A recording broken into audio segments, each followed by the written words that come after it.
When he used to date the prettiest girl in school, but she played him, and now she is going to pay. Nobody knows that Lin Zilu just received a flood of memories from his future self.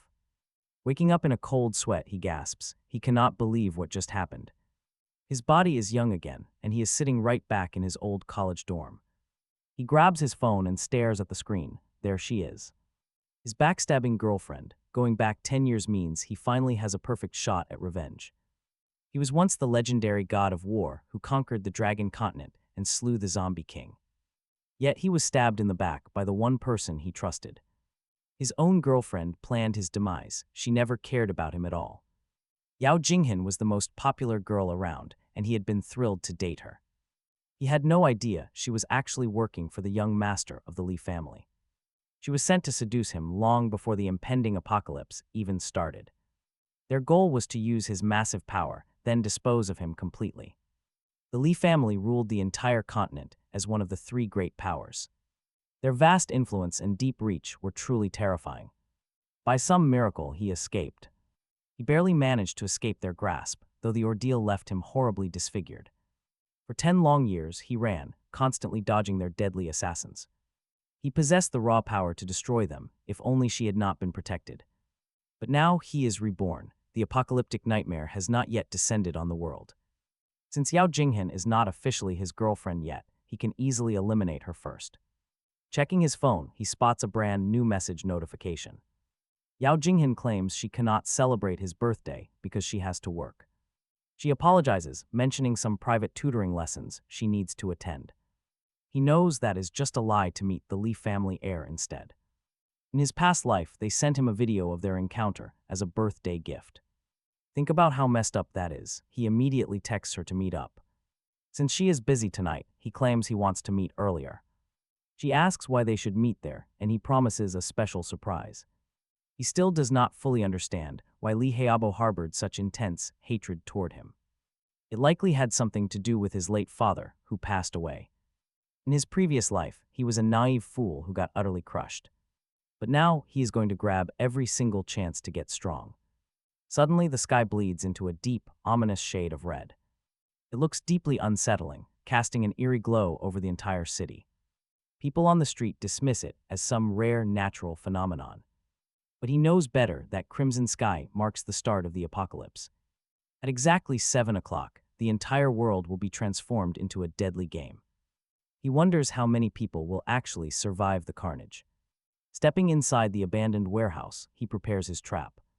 Yao Jinghan is already there, impatiently telling him to make this quick. He flashes a cold, empty smile and says there is no rush at all. She complains about the creepy silence and threatens to walk out. Before she can move, Lin Zilu lunges and grabs her throat. Gasping for air, she screams that he has completely lost his mind. Lin Zilu begins naming specific dates and places as he speaks. Whispers these chilling details. He quietly pulls a sharp knife from his pocket. Terrified, she screams. What is he doing? She begs him to stop. She gasps for air, choking, but Lin just keeps listing dates. Pointing to a hotel in March, suddenly that place rings a bell. It sounds all too familiar. Then he brings up the 13th of April at the Huangyi bar. Her stomach drops. She knows those exact dates. They match her secret meetings with Li Heabo. Trembling, she begs for answers. But Lin Zilu asks how she plans to explain any of this to him. He grabs her dropped phone from the floor and quickly unlocks the screen. He pulls up her secret chats with a man she calls Master. She bragged about the gift being ready, laughing that Lin bought her lies. He rests a heavy hand on her shoulder, telling her to relax. Then he plays a video. He recites the words before they even play. Showing she cannot hide anything, he already knows every single line. He repeats the cruel insults she threw at him behind his back. She is frozen, wondering how he uncovered everything. He quotes her again, recalling how she claimed the young master of the Li family targeted him. It was all a sick show to please her precious master. In the clip, she admits she only used Lin to get noticed by the boss. It was her ticket to luxury, a shortcut to absolute glory. After mocking his very existence, she fake sweetly thanks Lin Zilu. Keeping his grip tight around her throat, he asks if she wants to know how. He suddenly lets go, whispering that she can figure it out in hell. He screams, he lunges forward, bringing the sharp knife straight down. He pins her down, ending her life right there before collapsing heavily to the floor. Exhausting, his mind flashes back to the 10 agonizing years that slowly dragged by. Tears of pure relief spill over after a decade of torment she caused. He laughs like a madman, sobbing that he finally got his sweet revenge. Honestly, can you blame him? He wants more, much, much more. Lee Haobo is still safe in his mansion, backed by the powerful Lee family. Suddenly, a mechanical voice chimes in, congratulating him on his rebirth. The apocalypse game has officially begun. Lin frowns, highly confused by this. The global disaster was supposed to kick off at 7, but it is only 6. Besides, he has absolutely no idea what this golden finger system is. The system announces it is hacking the game to boost his survival experience. As it binds to his soul, it prompts Lin to claim his first cheat. The screen flashes, congratulating him on unlocking an insane passive skill. He has acquired a perfect drop rate. Every single monster he slays is guaranteed to drop loot, a 100% success rate. That is downright broken. Usually, the drop rate in this game is a mere 1%. In his past life, he learned the hard way that slaughtering mountains of beasts barely keeps a survivor alive. So he can't help but wonder, is this system actually legit? A fresh screen pops up, confirming his new godly drop rate is active. He watches as it charges from 1 to 100%, completely stunned by this ridiculous power surge. Lin Zilu also discovers that every 10 levels he gains will level up his super golden finger. Completing missions grants massive rewards, making him believe this system is his key to revenge. He can finally wipe out the Lee family, though they are an absolute powerhouse. Their clan is one of the 3 great families of the Dragon Continent. They command countless soldiers and possess deep, hidden reserves of power. They have secret physical techniques. Their reasons for targeting him remain a mystery. The conspiracy seems tied directly to his father, who passed away at a young age. To uncover the truth, he knows he must infiltrate their ranks from the inside. His plan is to defeat Lee first, then quietly build up his own strength. With this golden finger on his side, growing stronger will be incredibly fast. Bringing down the entire family is no longer just a distant dream. He pulls up his hood, fueled by cold determination to get his revenge. Leaving his ex-girlfriend's body behind, he steps out onto the quiet college campus. Under a blood-red sky, he watches 2 lovers, knowing their bond won't survive the coming chaos. Soon, the apocalypse will force everyone to fight for survival. He heads to a hotel. Lin Zilu books a room for just 1 hour, buying bread and water to stock up. He needs to be prepared in case the golden finger system fails him. The manager lists the prices, and Lindsay hands over the cash immediately.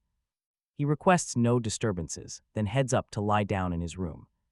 Checking his watch, it is 5 minutes before 7. The countdown begins. In his past life, Technician Number 3 transformed into a powerful regional zombie boss.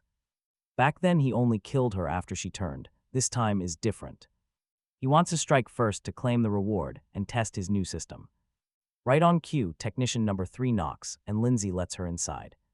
She enters in revealing clothes, teasing Lin Zilu for still being fully dressed. She complains that they need to hurry because she has other clients waiting. Staying perfectly calm, he simply tells her to take a shower first. Lin catches the faint, rotting scent of a zombie already lingering on her. In this twisted game, those about to turn always show early warning signs. He quietly pulls a sharp knife from his bag and approaches the bathroom. Stepping inside, the woman tells him to stop playing games and get on with it. But the moment she shuts off the water, Lindsay's phone suddenly vibrates. Right then, thick black veins begin spreading rapidly across her skin. The virus is manifesting, oozing dark red fluid. Deep veins bulge across her skin as she begins to writhe. She screams in agony as Lin Zilu steps into the bathroom, blade ready. Within seconds, she transforms completely into a feral, bloodthirsty monster. The beast lunges at him, but he strikes back without a second thought. He slams her to the floor, ending the threat with effortless precision. The system alerts him that the apocalypse has officially begun. There is no turning back now. The system warns him of zombie traits. These monsters have incredible hearing but terrible eyesight, tracking only movement. The end of the world is here. Countless souls have already turned. Only 20% of the population managed to survive the initial wave. Just enough to survive, the system invites him to enjoy this thrilling experience and warns that if he is eliminated, he gets no second chances. To enhance the experience, the system lays out the rules, defeating zombies or mutated beasts boosts his level and unlocks new physical attributes. The system explains his overall progress is tied to his level and is also rewarded with item drops, which heavily depend on his luck. The gear ranges from the lowest level up to mythological, but the system refuses to talk about the higher tiers, saying that Lin doesn't need to know about things he will never reach. In addition, hidden opportunities have been scattered across the world, and he must look for them carefully. It was also revealed that modern weapons, vehicles, and communication devices have completely stopped working. The survival rules are clear.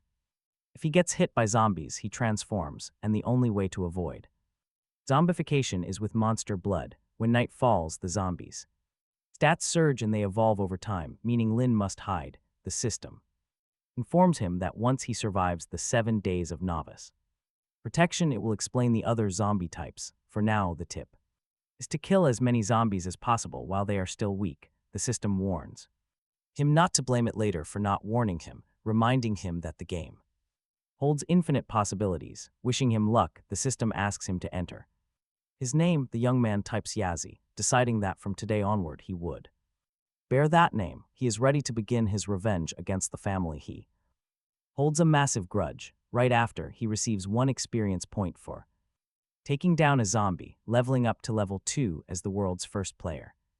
This achievement rewards him with the most unique skill on Earth, the first kill ability, alongside a server-wide announcement. He never achieved this in his previous life, even as the god of war. Worldwide, the broadcast declares that player Yazi was the first to defeat a zombie and claim a unique skill. Elsewhere, a nerdy girl named Jai Yao is completely shocked that someone cleared a zombie this quickly. At the same time, Gu Gaoji, the second player to slay one, finds it interesting that another player beat him to it. Meanwhile, our protagonist inspects his character screen, checking his strength, spirit, constitution, and agility. He notices his spirit and agility are high, believing this stems from his 10 years of survival during his previous apocalyptic life. He knows a solid reputation is highly useful, granting better rewards, shop discounts, and access to special items. For the moment, he ignores the 4 free stat points he received, focusing entirely on his newly acquired damage boost. Suddenly, he spots a meditation necklace lying near the corpse of the female zombie. Upon examining the gear, he notes it belongs to the bronze tier and boosts his spirit stat by 1 point when equipped. With this, our protagonist realizes he has a 100% drop rate since he got a bronze item on his very first kill. He silently asks the system to make sensible and realistic use of his new cheat code, this incredible advantage, realizing that the system works exactly as expected, and Lin Zilu is ready to hunt. Night is the best time to strike while they are still weak. His primary plan starts with clearing other hotel rooms to gather even more rewards. Creeping down the hall, a bizarre noise suddenly catches his attention. He silently creeps toward the closed door of one of the rooms. Reaching the spot, he grips the handle and turns it very slowly, then violently kicks the door, slamming it wide open to reveal what is inside. He stands face to face with a massive zombie. Lin Zilu knows people keep their living traits. This particular monster looked like he was a pretty strong blue-collar worker in life. He spots its stats, which are actually lower than a normal zombie's. No worries at all, but out of nowhere, the monster leaps straight at him. It strikes with brutal force, but he simply ducks and dodges out of the way. He slashes back with his knife, thinking it is over, but the creature surprises him again. The zombie manages to land a solid punch, but Lin Zilu pushes the blade deeper. He presses hard. It is over. The beast is finally finished. For this, he gets 1 experience point and a single gold coin. He expected a better performance, honestly hoping to end it with just 1 blow. Let's see what dropped. He walks over to pick up the item. It is a food card, which summons a mouth-watering premium sirloin steak. These cards serve as critical supplies, and they are incredibly precious. Once the system shop opens, this item will cost 100 gold coins. Talk about an early game jackpot. He opens his pack and slips the card inside. Rummaging through the dead zombie's pockets, he pulls out an old family photo. It shows the man with his little girl alongside a heavy-duty work hammer. The guy was a handyman, Armed with this new tool, he heads down the corridor. He starts smashing doorknobs off other rooms, having a bit too much fun. He even plays cop and yells for them to open up as he kicks a door in. Talk about awkward, he walks in on a zombie couple getting intimate. He quickly backs out, finally remembering this sketchy place is actually a love hotel. Apparently, even mindless zombies still hold onto their old human habits. Furious at the interruption, the male zombie charges him to protect their fun.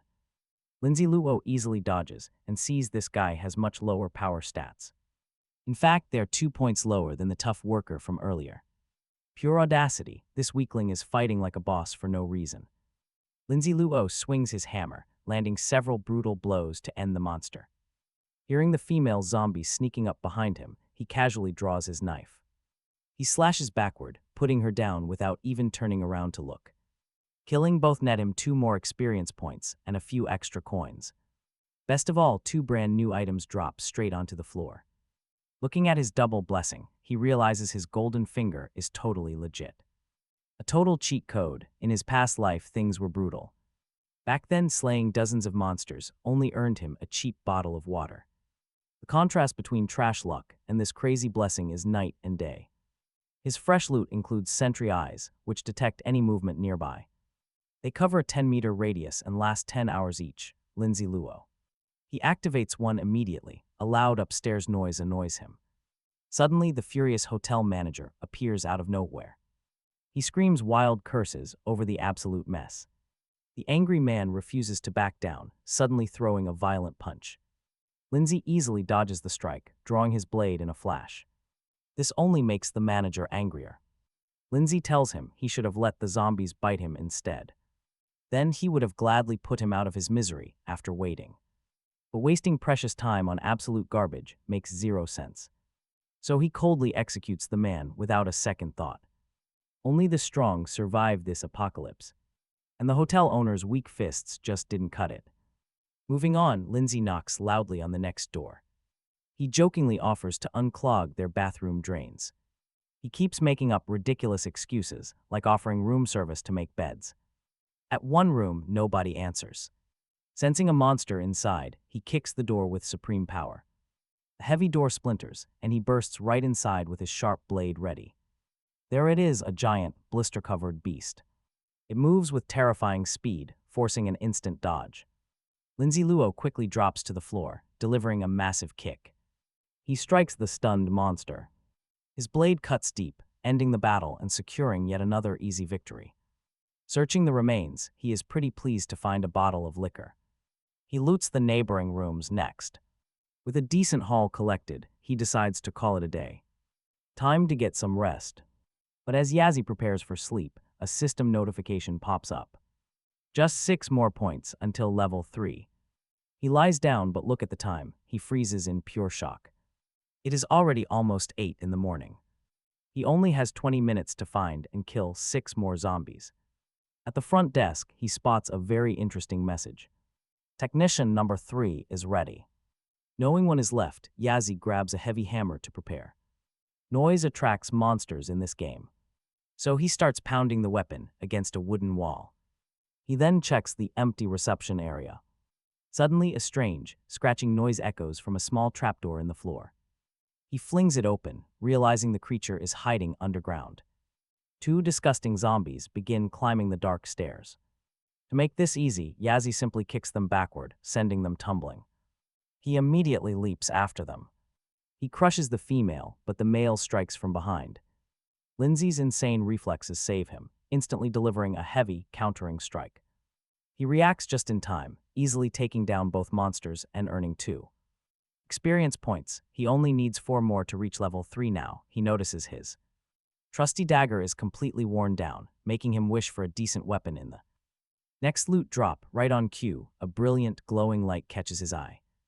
The fallen beasts left something behind. He pulls out a remarkably powerful sword. Wondering if his lucky streak is finally kicking in after wishing for it, he also grabs some fresh bread to save for a hearty meal later on. This bronze tier sword is 70 centimeters long and perfect for smashing defenses. It even boosts his overall strength stats.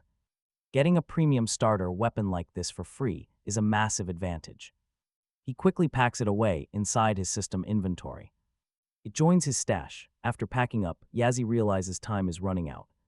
The clock is ticking, with only 10 minutes left before chaos truly begins.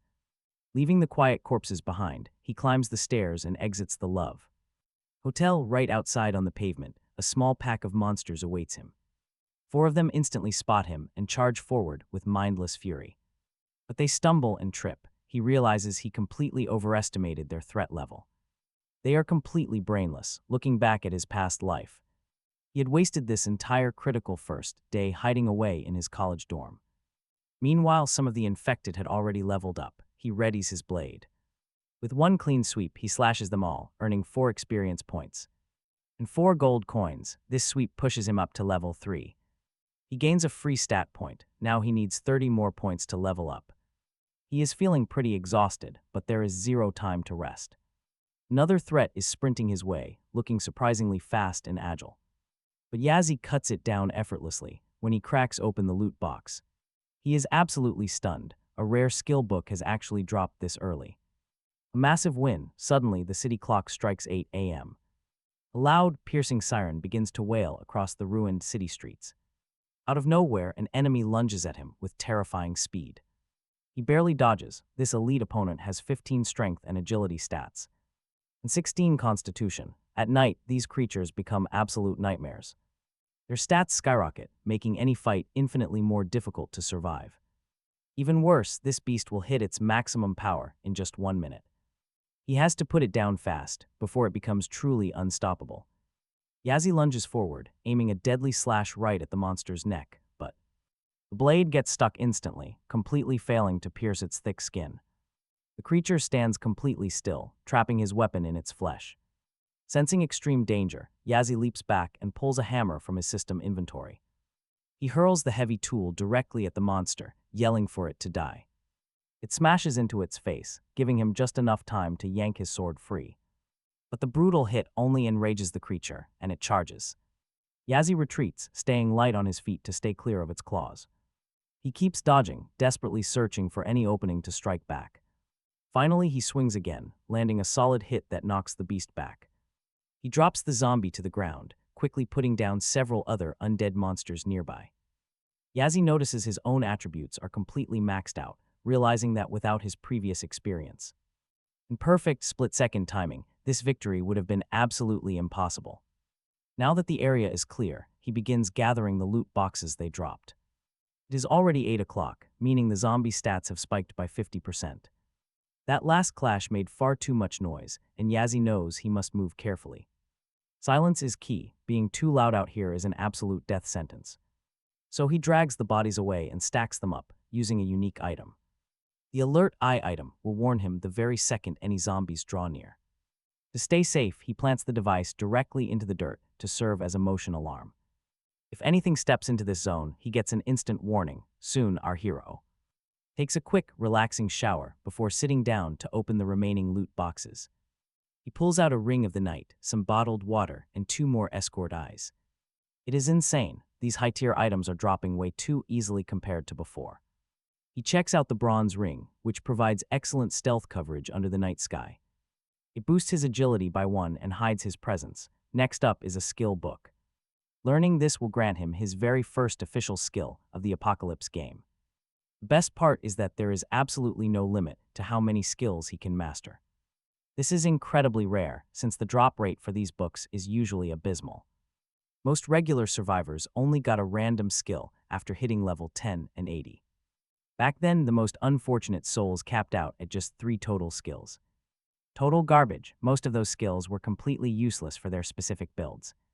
Even veterans at level 60 or 70 had to rely strictly on their basic class abilities. He recalls the legendary King of Skills, who managed to collect 25 in total. With his 10 past life skills, he was easily above 99% of all players. Hoping for similar luck, he offers a silent prayer to whatever gods are listening. He needs something highly practical, a tool he can rely on in this new life. As soon as he flips open the pages, a prompt flashes with his reward. Spinning Slash, this awesome active skill lets him hurl his weapon at enemies. It heavily boosts damage, and the sword flies straight back to him. Yazzie is thrilled since this rare warrior skill is an absolute masterpiece. It combines long-range throwing, automatic returns, and deals multiple hits of damage. Even though the cooldown is pretty long, he can easily lower it down the line. Boosting his spirit stat will do the trick, riding this massive wave of luck. He taps the screen repeatedly, eager to master the new technique immediately. He wants to test it out right away, but his stomach suddenly growls in hunger. Time for a break, he opens his inventory to pull out several food items. He quickly whips them up into a feast that looks like a gourmet chef made it. Once his stomach is full, he cleans up and tosses the trash away. He knows that to exact his revenge, he cannot walk his old path again. No way, walking that same path again will only lead to the same tragedy. So he grabs a clean sheet of paper and a pen to organize his thoughts. Warrior basics, he jots down key attributes like strength and constitution. These values remain fixed, while other minor stats can grow over time. He also notes down that mages gain fixed points of spirit and agility per level. He now had 2 free attribute points to distribute, only 1% of. Players ever unlocked hidden classes, since he had one in his past life, he knew. Getting another one in this new life would be incredibly easy. Hidden classes are elite, highly advanced paths that completely outclass normal ones, reserved only for the top players. Their quests are ridiculously dangerous, but the rewards are truly legendary. He recalled his previous class, the Phantom, which was a devastating top-tier assassin boasting insane agility and massive single-target damage output. That class alone allowed him to survive and evade the powerful Li family. For 10 long years, users of these classes become unstoppable gods of war, or legendary magical forces who dominate the battlefield. He also noted down other paths, like the Righteous Paladin, the terrifying Undead Titan, and the Deadly Reaper. Once his thoughts were organized, he pumped points into his strength stats in his system menu while planning where to find a Righteous Paladin of light. Yao Jinghao also had to remember where that legendary diamond sword was hidden. Meanwhile, the patriarch of the Li family was absolutely furious, smashing everything in sight because his grand scheme was ruined by Yao Jinghao.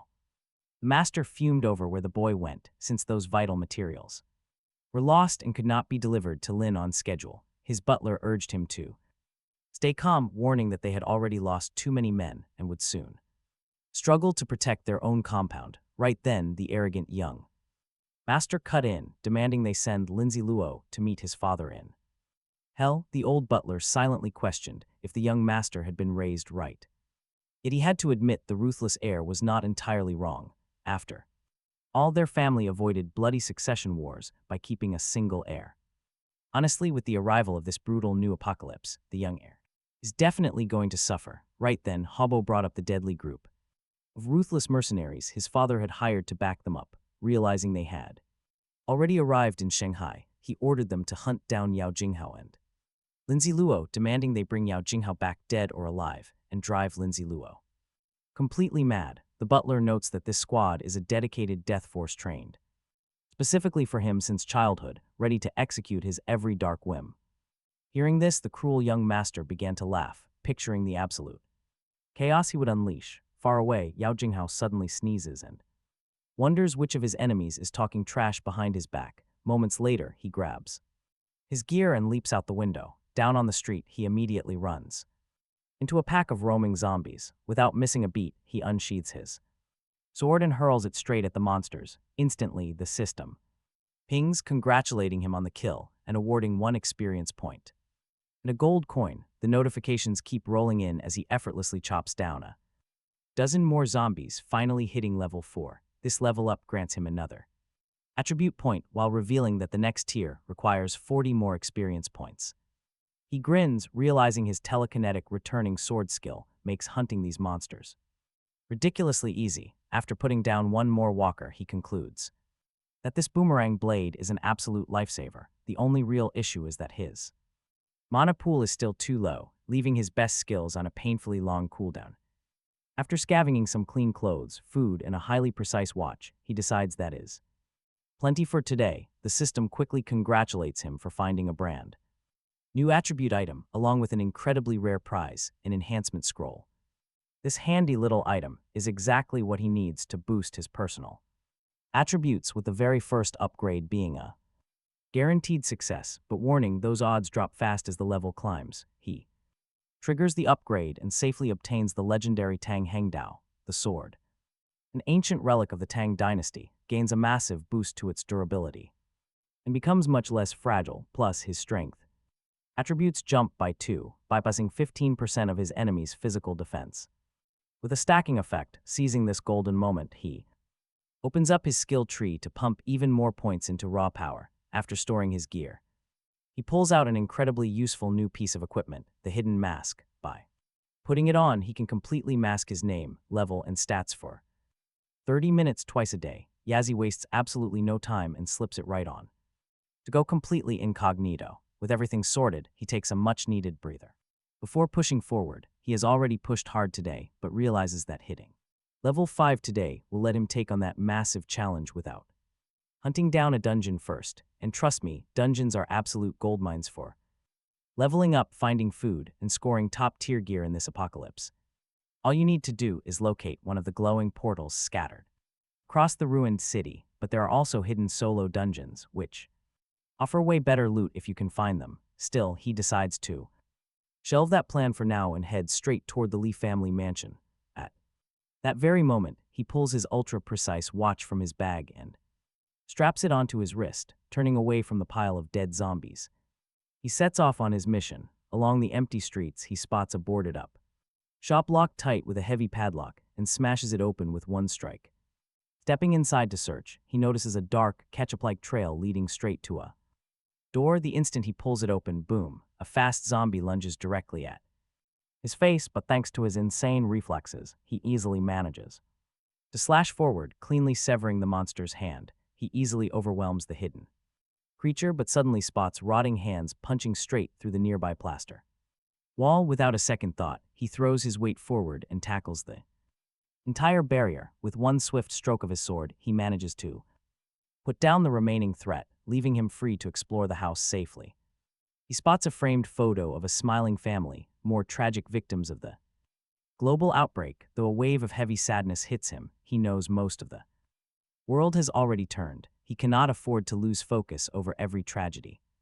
Moving on, he notices a massive stash of untouched food and decides to grab everything in sight. He sets up a massive feast right there in the dead family's living room. Once stuffed, he collapses onto the comfy couch to pull out his phone and pull up the local map. Pinpointing his position, he calculates that a quick march east this afternoon should bring him right to his destination, all while slaying any monster in his path.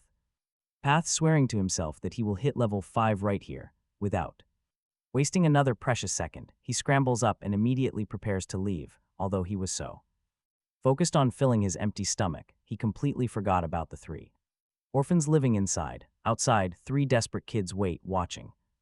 They are from the zombie family he slaughtered, desperately trying to break in. One sniffs the air. There is someone inside. He smells cooking and reckons the guy has cards that can summon infinite food. The bespectacled girl begs them to stop. Robbing him is a suicidal mistake, but the aggressive blonde kid shrugs it off, planning to jump the guy the moment he steps outside. Talk about a massive, fatal mistake. Yazi had actually already slipped clean out of there from the back door, crouching in the bushes right behind them, calculating how to butcher these 3 little rats. Meanwhile, the girl, shaking after her father turned, and they fled into the streets with absolutely nothing at all, finally gives in. Hunger gnaws at her stomach, and they need to survive this hellish, terrifying apocalypse. The exact moment she finally decides to actively strike rob him, when suddenly, splat, red mist paints her glasses and the blonde boy takes a devastating, fatal blow from behind. The girl is completely and utterly terrified, seeing him collapse to the dirt. Suddenly, Yazi steps out, revealing his hidden position and explaining his plan to conserve his precious spirit power, though he could not risk their screams drawing a local horde, so he launches his returning blade, slicing clean through the girl and her brother in one swift move. Before it catches in his hand, with cold blood and zero remorse, he wipes out the trio. Yazi coldly rationalizes his actions, firmly believing that any useless survivor who own sister is just a complete waste of precious survival resources anyway.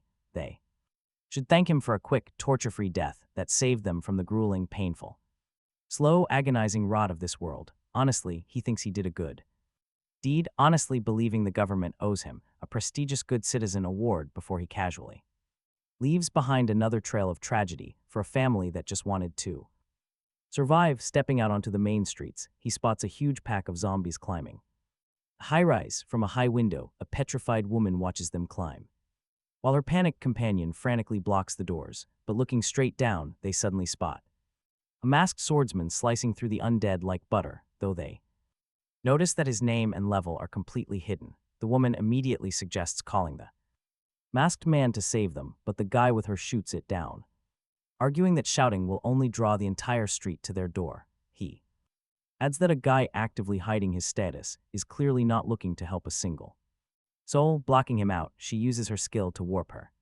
looks, transforming into an insanely gorgeous purple-haired online influencer, and desperately screams down to him, putting on a cheap damsel in distress act. Hearing her, the masked killer just turns around and casually pulls a tube of toothpaste from his system inventory. Irritated, she snaps at him. Doesn't he have eyes? Doesn't he realize she is a famous online star with millions of loyal fans? She boasts that fans send her luxury sports cars daily, yet he completely ignores her. In a rage, she hurls a heavy flower pot right at Yazzie, but he barely shifts his shoulder and lets it smash on the concrete. Still, she keeps begging to be saved, crying out that the area is crawling with monsters, and she is absolutely terrified. Desperate, she promises to give him some indecent favors if he just helps her. She thinks he is just playing hard to get, but Yazzie has other plans. He pulls out a chunk of raw meat laced with the zombie virus, the ultimate bait to draw monsters, and tosses it straight into her room. The woman goes wild, screaming that she does not want food. She wants him to take her somewhere safe, but right behind her, a door swings open. A dozen zombies flood the apartment, tearing the entire place apart. They tear her apart in seconds, desperate to rip away that piece of meat. Watching her die, Yazzie remembers the first rule of the apocalypse: trust nobody. The golden rule is knowing your limits and never blindly begging strangers for help. Right on cue, a pack of zombies spots him and starts chasing him. He runs down the street and finally reaches the Madu Center Stadium. This is the place. He still has about 2 hours before the sun sets. That is plenty of time. He is sure a silver scale item is hidden here. Under the system rules, major city landmarks act as special dungeon zones. Inside these areas, rare chests appear, waiting for anyone to claim them. But there is a catch: they are always heavily guarded by a boss. The treasure only drops once you defeat the Guardian, so no freebies. And a silver chest guarantees a silver tier reward. He steps inside the giant stadium. Instantly, a system alert pops up with a quest: 1 against 100. He has to prove his strength by cutting down 100 zombies of any level. The prize is a random piece of bronze gear from his golden finger system. Since most local zombies are likely level 2, he hesitates to accept. This place is massive. Honestly, can you blame him for being cautious? His original plan was just to sneak past the horde, grab the chest, and run. But this new quest makes him worry about potential penalties for declining. The system asks him to confirm, reminding him his special perk exists for fun. That golden finger is just there to give him an optimal gaming experience. To his massive relief, there are 0 penalties for skipping or failing. In fact, he even gets a quick consolation prize of 100 gold. Yazzie grins. This is a win-win situation, no matter what happens. Checking his mental map, he recalls the silver chest sits on floor 3. It is hidden right inside the storage room. Now, let the real game begin. He decides to enter through the side door and clear the first-floor emergency stairs. From there, he plans to carve a path directly to the second-floor infirmary. He wants to reach it by 8 p.m., just as darkness completely takes over. He will rest up on the clinic beds and recharge for tomorrow's run. His goal is to conquer the 3rd floor by noon. Once he claims it, he will leap right off the building's edge for a clean, fast escape. Sticking to the script, he busts open the lock to the basketball court. A zombified athlete stands waiting inside. Perfect, a pretty warm welcome. He lunges forward, slicing the creature down cleanly with his sword. Then he whips out his hammer, the one marked with a rabbit sign, and smashes the beast's face. The ball drops and another monster bites the dust. He thinks the athlete never expected to turn into a zombie mid-game. Looking down at the dead monster, Yazzie spots something. A shiny item catches his eye, and when he picks it up, he gets some loot. A master key and a bronze-grade flash grenade. This unique item packs a massive, blinding blast. Anyone who looks at it gets instantly blinded, which Yazzie thinks is incredibly useful, especially since he plans to head to his family manor tomorrow night. After stashing the flashbang, he examines the stadium master key. With this, he can unlock doors quietly, without making noise and attracting hordes. When he reaches the next door, he slides the master key right in. It swings open without a single sound, but what lies inside is a whole different story. He comes face to face with a pack of zombified table tennis players. Crouching low, Yazzie counts them up, 17 of them in total. Their stats look pretty close to his own, meaning a normal human would get absolutely crushed. But with the right strategy, he is confident he can clear them out. The main door is shut, but any loud noise will bring the monsters outside crashing in. He needs to keep things quiet. This means he has to act fast and smart. First, take down 2 zombies to hit level 5, then handle the rest. He creeps up behind the first target, keeping his movements silent. One clean slash of his sword, and the monster drops without a sound. But the others notice their buddy fall, whipping around with furious growls. As they charge, Yazzie is already poised. He drops 2 of them with one sweep. Leaping backward, he launches himself into the air, using the gravity of his fall. His sword cuts deep on the way down, taking out another pair. He gains 2 points and 3 gold coins, finally hitting level 5.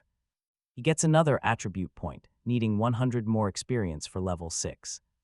He dumps it into Constitution, then leaps onto a nearby table to scan the room. He delivers a swift boot to a zombie head trying to grab his ankle. Meanwhile, someone hidden inside a gym locker is watching this madness, absolutely terrified. He almost stops breathing as a massive zombie lands near his locker.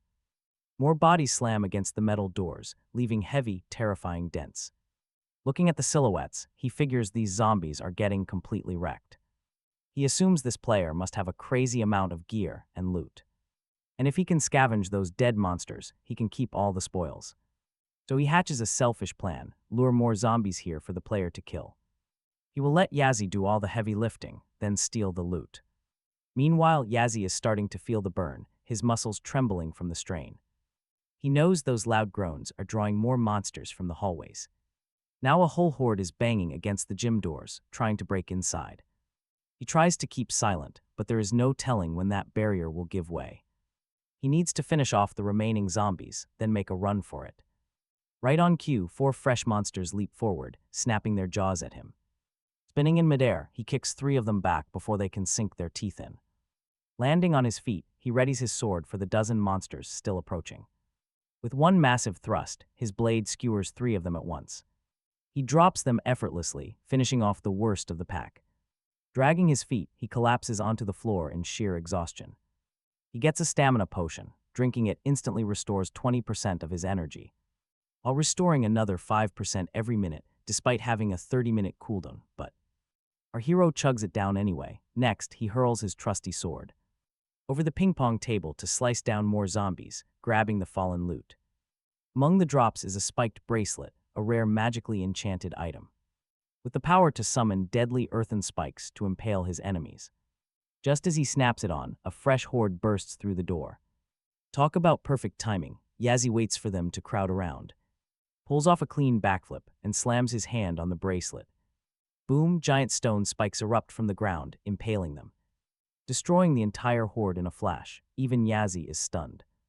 This level of mass destruction usually requires a level 20 mage. Just then, a lone survivor tries to leap at Yazzie from behind, but a spike skewers it. Having wiped out so many monsters at once with his epic skill, the system alerts keep flashing with news of his massive point haul. It also warns him that this newly unlocked spike summon has a catch. There is a 24-hour cooldown. See, the first time an item skill is activated, the system injects a burst of energy to boost its power. In the future, Yazzie must fuel it with his own spirit force. With the room clear, our hero crouches to collect the drops. He finds a grenade launcher, a powerful single-use weapon boasting a 30-meter blast radius, plus a pair of wind-summoning boots that help reduce the sound of his footsteps. He slips them on immediately, earning a system notification as his attributes begin to climb. It states that without an official class change, a normal player could never reach these high stats at level 10. even better after his eventual awakening. His base stats will completely double those of normal players. Stepping out, he spots another massive pack of monsters blockading his path.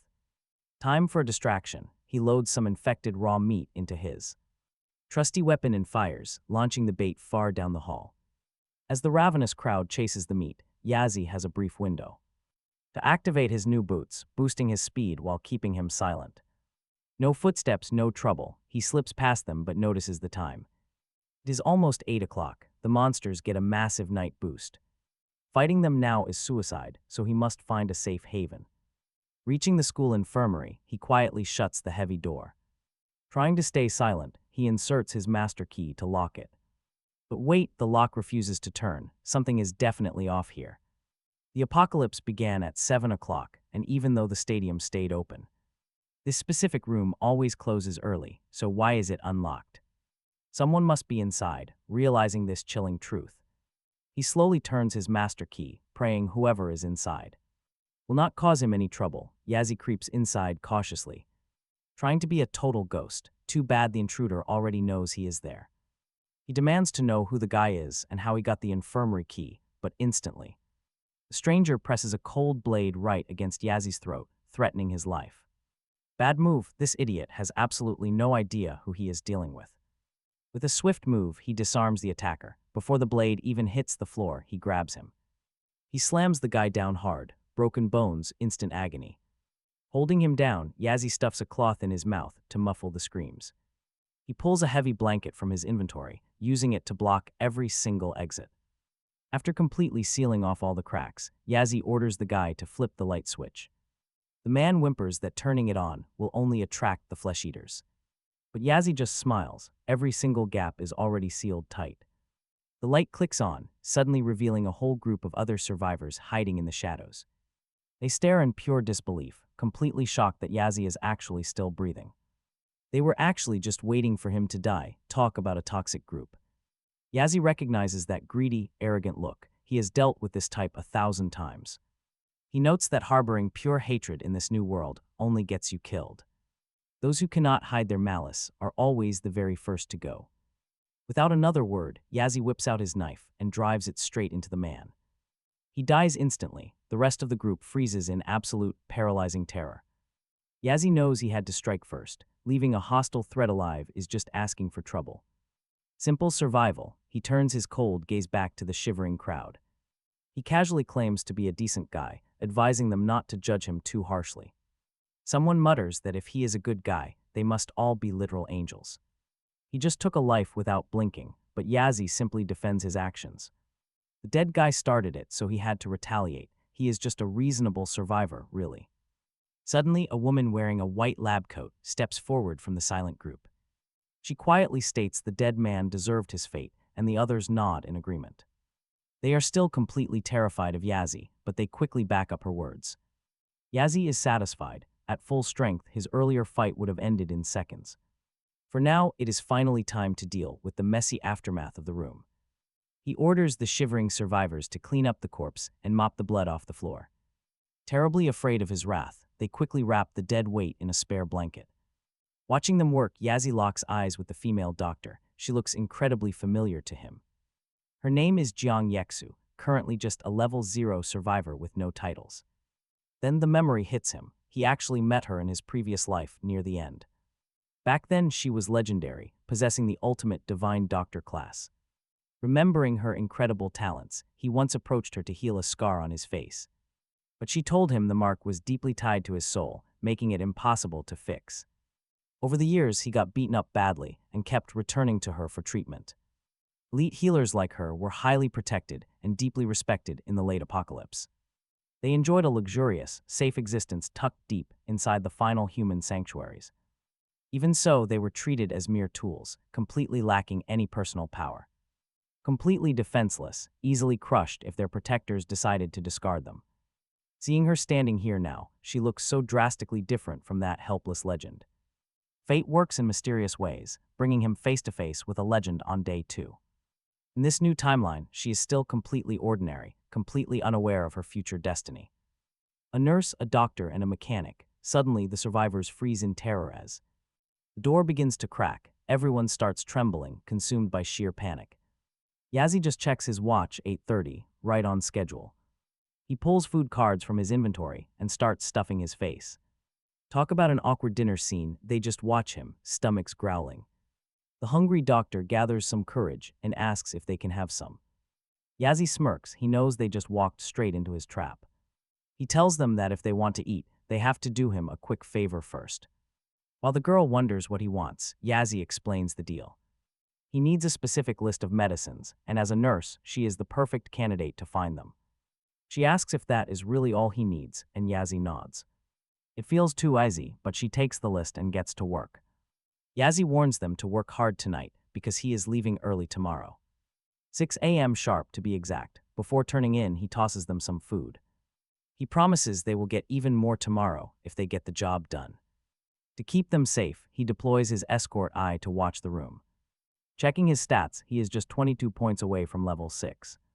He also pulls up his progress for the One Against Hundreds quest. After a solid rest, Yazzie heads to the infusion room and finds them completely drained. They pulled an all-nighter. He commends their hard work. He hands over the food cards, explaining that each one will last them a full day. The nurse is stunned. She fully expected him to betray them. She expected him to kill them and steal everything. She even had an escape plan ready, never expecting him to keep his word. Maybe he is not as heartless as she thought. Yazzie grabs his requested medicine. But when she asks how to activate the cards, Yazzie stops cold. He completely forgot that this brutal survival game does not have a tutorial. In his past life, it took him days just to figure out the basic menus. So he decides to help Zhang Jixu out this one time. Jixu, he tells her to watch closely and teaches her the trick. With a quick click, fresh food instantly materializes right on the table. She thanks him, and soon the others are happily copying her to eat. Yazzie keeps a close eye on her since she saved him in his past life. He warns the group that they must leave this shelter before noon today. Peeking out, he figures the entire stadium is already cleared of threats. But Zhang Jixu panics, warning him of monsters still lurking nearby. Yazzie tells her to only worry about herself, then walks right out. The moment he steps outside, a massive wall of undead blocks his path. Without missing a beat, he draws his blade and charges straight forward. He cleaves through the first zombie, dropping a bizarre fishing rod reward. Moving silently, he catches the falling corpse before it can make a sound.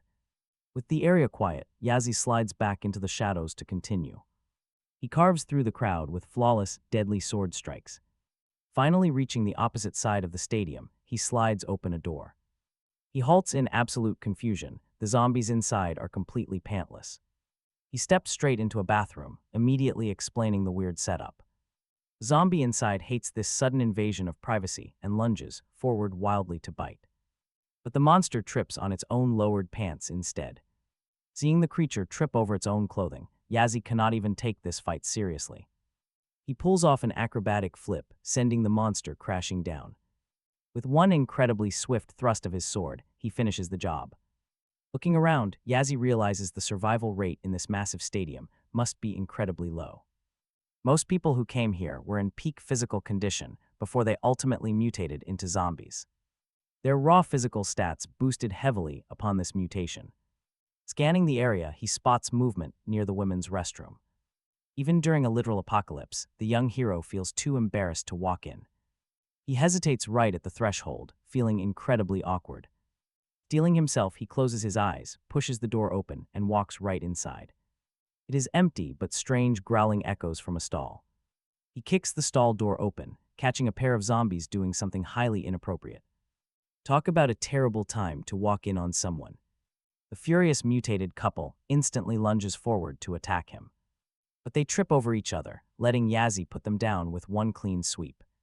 Defeating these level 2 monsters earns him 4 experience points and 5 gold coins. Leaning down, he searches through their pockets, looking for something specific. Just as he suspected, these creatures still retain their worst human habits from before.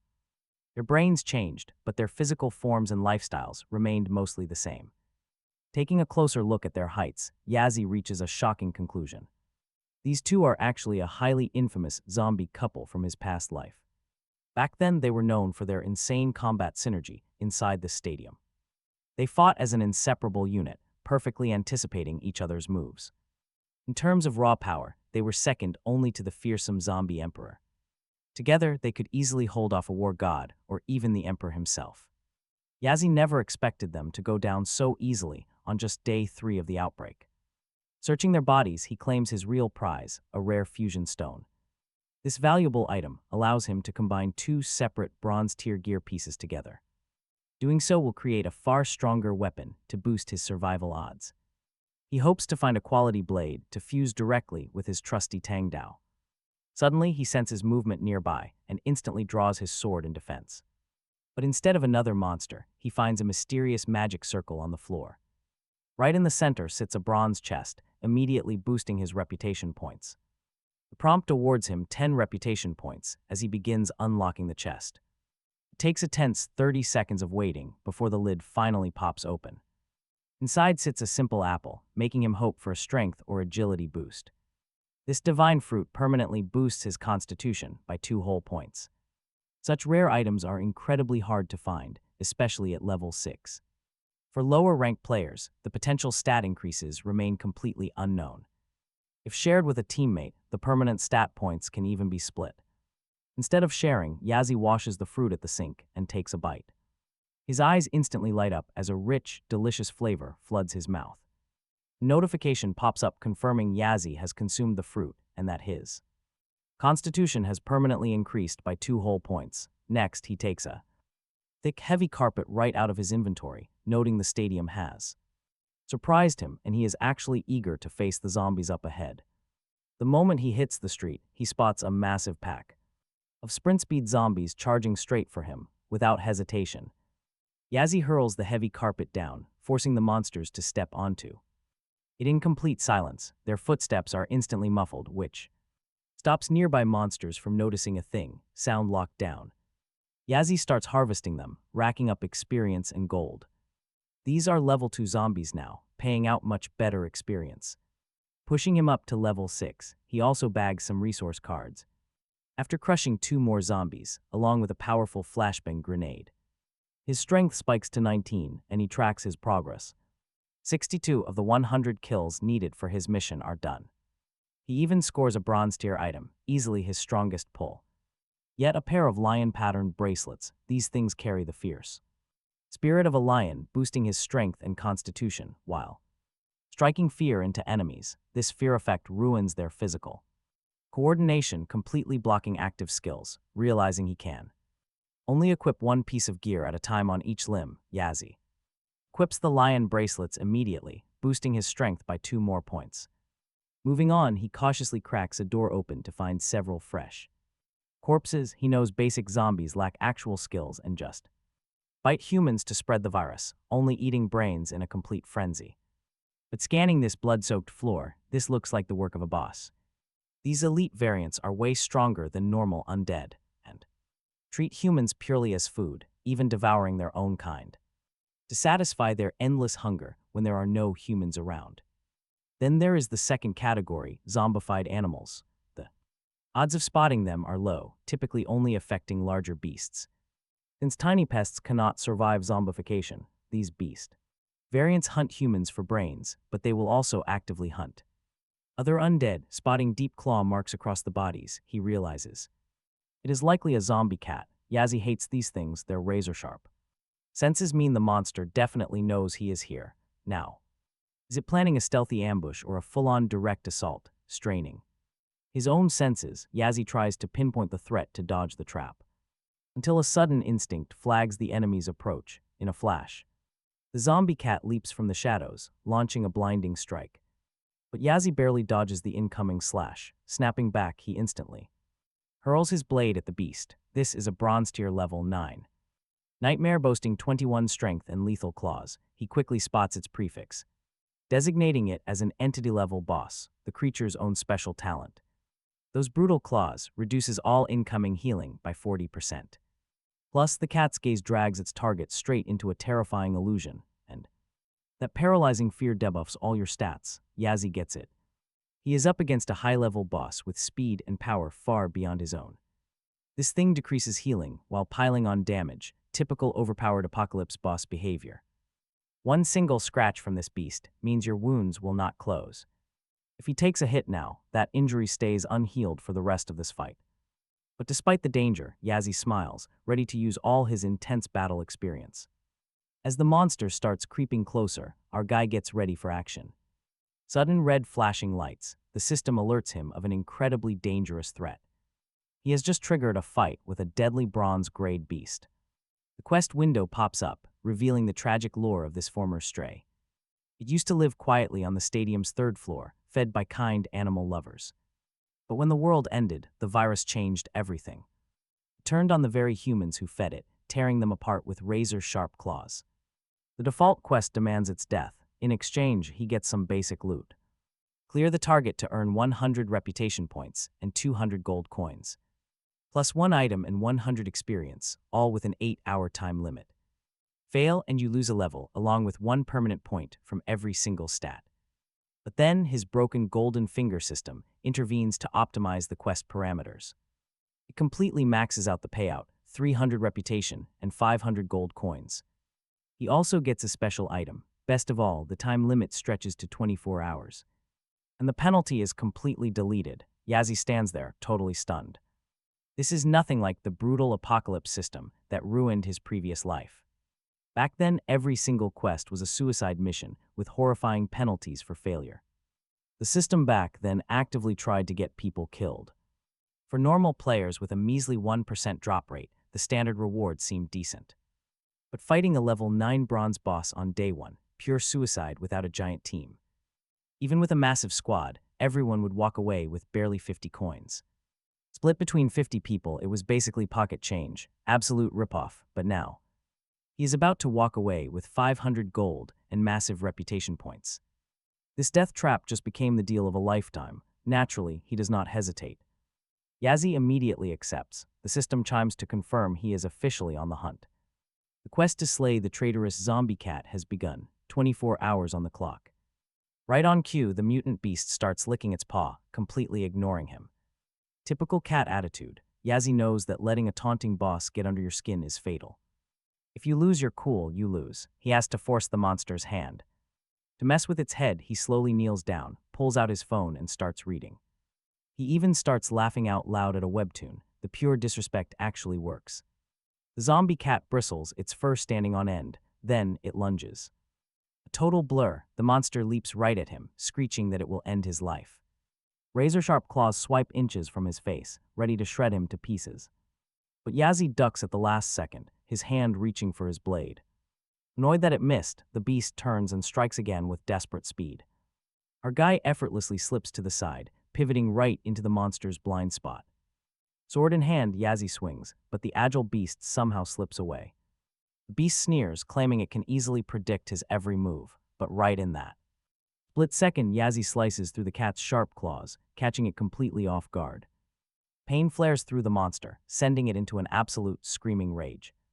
It shrieks that this is unforgivable, but Yazzie just mocks its newly declawed paws. He dares the beast to attack again. Consumed by fury, the feline screeches and finally unleashes its deadliest ability, the terrifying gaze. Instantly, Yazzie realizes he is trapped. Inside a twisted illusion, before his eyes, the zombie beast transforms into a massive demonic nightmare surrounded by weeping souls, but after surviving 10 years in the apocalypse, a cheap mental trick with a few undead is nowhere near enough to break him. He coldly tells the cat it is entirely unworthy, then shatters the mind-bending illusion. With sheer willpower blasting the beast backward, as the fake reality crumbles, the terrified cat slams onto the hard floor and immediately bolts in absolute panic. Seizing his chance, Yazzie unleashes the whirlwind sword skill, hurling his deadly blade straight at the fleeing predator. Eliminating the cat successfully completes his current mission. He claims those ridiculously overpowered rewards. Right after, a massive server announcement flashes to every player. Not only did he crush the bronze-class boss, but he also reached level 7. Naturally, this news triggers wildly different reactions. Across the server, one annoyed gamer grumbles, wondering who this mysterious guy even is, and why his name keeps spamming the public system alerts. On the other hand, a girl is thrilled for her dear friend, teasingly asking when he plans to show up to marry the princess. Meanwhile, a third player gets irritated by the constant alerts. instantly writing off Yazi as nothing more than a desperate attention seeker. Far away in a sleek penthouse, a wealthy man sips wine and studies the news. He recognizes the name Yazi from the ancient myths of the Dragon Kingdom, raising his suspicions that this player is actually a major, highly influential figure. If he can recruit an absolute expert like Yazi to his personal faction, their power would skyrocket overnight. Once the global server announcement finally fades away, the young warrior realizes he has caused a massive scene and must mask his identity. Desperate to rest, Yazi clicks on a simple wooden chair stored inside his inventory, watching it instantly materialize right before him as he sits down to reflect. That zombie feline actually possessed higher base stats, demanding absolute mental focus. An incredible effort to conquer, soloing a powerful bronze tier boss this early, while taking 0 damage, is a genuinely advanced feat for any player. If he crosses paths with an even higher tier boss in the future, things are going to get incredibly dangerous. Then, the system congratulates him for triggering that server-wide alert and delivers his well-earned rewards. He gets 3 attribute points, 1,000 gold coins, and 1,000 reputation points. Checking his character panel, he sees his total reputation has hit 2,000 points alongside 5,000 gold coins and 4 unspent attribute points. Furthermore, his inventory storage has expanded significantly. To top it off, he unlocked a prestigious unique title for securing the world-first kill on a bronze-class boss. In this brutal apocalyptic game, this title boosts all of his stats by 2 points and weakens any boss below the bronze tier, slashing their attributes by 5%. A new system prompt asks if he wants to trade his current title for the elite bronze class Annihilator title, the Seasoned Survivor. Yazi decides to make the class switch, and his incoming attribute buffs will activate in exactly 1 hour. Comparing his current stats, he knows that if the zombie cat woke up again, he would crush it even faster. Still, he wonders how insanely strong his attributes will get when his class finally shifts. 30 minutes slip by, and Yazi loots a highly unique item off the dead cat, a summoning horn. With 1 solid blow, he can summon the sharp-clawed zombie and command it for 30 minutes. Realizing it is a summoning class item, he knows he hit the jackpot with a permanent bodyguard. Next, he inspects the monsters. Leftover remains, the cat's skin, raw meat, and sharp claws are perfect for crafting warm coats, food, or deadly weapons. Knowing this dead monster is a total goldmine, he sweeps up the carcass and packs it into his inventory for later. Finally, he reaches the dusty old warehouse where the hidden silver chest is buried. Swinging the doors open, he is greeted by grisly human remains and eerie signs that carry a deeply unsettling, dark vibe. Anyone witnessing this would be absolutely terrified. Seriously, the thought of a cat hoarding human eyeballs is insane. World-class nightmare fuel. Guessing that the zombie cat hid some rare valuables inside, Yazi starts tossing the room. First, he grabs a strange cat teaser toy with tiny weights attached, but outside of this weird item, the rest is just absolute garbage, leaving him severely let down. Still determined to keep digging, he spots a messy pile of white clothing and checks underneath them. Shoving the old fabric aside, he finally spots that beautiful silver chest he came all this way for. Discovering the rare loot awards him another 20 reputation points. Instantly, a system prompt asks if he wants to open it, warning that the unlock takes 60 seconds. Yazi naturally triggers it without delay. Once the lid swings open, he scores a brilliant perk that massively expands his inventory storage. He also bags 50 bonus experience points, a new skillbook, and a winged white cape. Now that is what you call a jackpot. The rare skillbook is a silver tier item, alongside a pair of explosive skills meant for the warrior class, designed to let a fighter strike twice and then trigger a heavy explosion. Yazi is thrilled because this is precisely what he wanted for his aggressive frontline playstyle, even if execution is pretty tough. An amateur would definitely struggle to pull off the critical 2-hit combo, but he is completely confident in his own execution. Right on cue, the system detects the rare explosive double/manual and asks if he wants to learn it too, which Yazi immediately signals yes. With the skill permanently learned, he reaches for the winged white cape to inspect it. This silver tier gear is woven with the feathers of mythical birds, boosting his total agility by 2 points. Thanks to a unique enchantment woven inside, the fabric also lets him glide, allowing him to drift slowly and hover right after jumping from high places. Yazi is incredibly impressed by the defensive gear and equips it on the spot. He takes a moment to realize how much he gained from this hunt. At first, his sole objective tonight was hunting down Li Haobo, but that target feels too small now. He wants to wipe out the entire Leaf clan instead. With that goal set, only one major task remains, finishing the 1 versus 100 trial from his golden finger system. He steps up to begin. He bangs on the door, drawing the attention of nearby zombies. Then he drops some feathers from his cape, choosing to take the offensive. Suddenly, he charges forward at breakneck speed, drawing his sharp blade to strike the approaching horde. He leaps into the air, gliding gracefully with his cape as he prepares a heavy blow. Diving downward, he plunges his sword straight into the monsters, tearing through them with ease. Hovering midair, he goes to town, just masterfully slicing them down. Right above one particular monster, he decides to test his explosive new dual blade. He immediately unleashes a devastating whirlwind strike with the weapon. The impact is absolutely incredible, tearing the beast apart instantly on contact. Seconds later, a massive explosion erupts right where the monster stood. Although his cape shields him, the sheer force of the blast is still far too powerful. He gets launched backward. To stay safe, he quickly drives his blade into the dirt. A quick scan reveals the zombie's stats were 30% higher than his own. The speed at which he swung the blade matched the whirlwind, but the actual result was completely different. As soon as he finishes testing, he decides to get dead serious. By defeating 2 zombies, he receives 2 experience points and 3 gold coins. From there, the exp and gold just keep rolling in non-stop. Eventually, he slays 100 zombies in Madu Stadium, completing his quest. As a reward, he gets a random item from the finger system, which asks Yazzie if he wants to claim his bronze class reward now.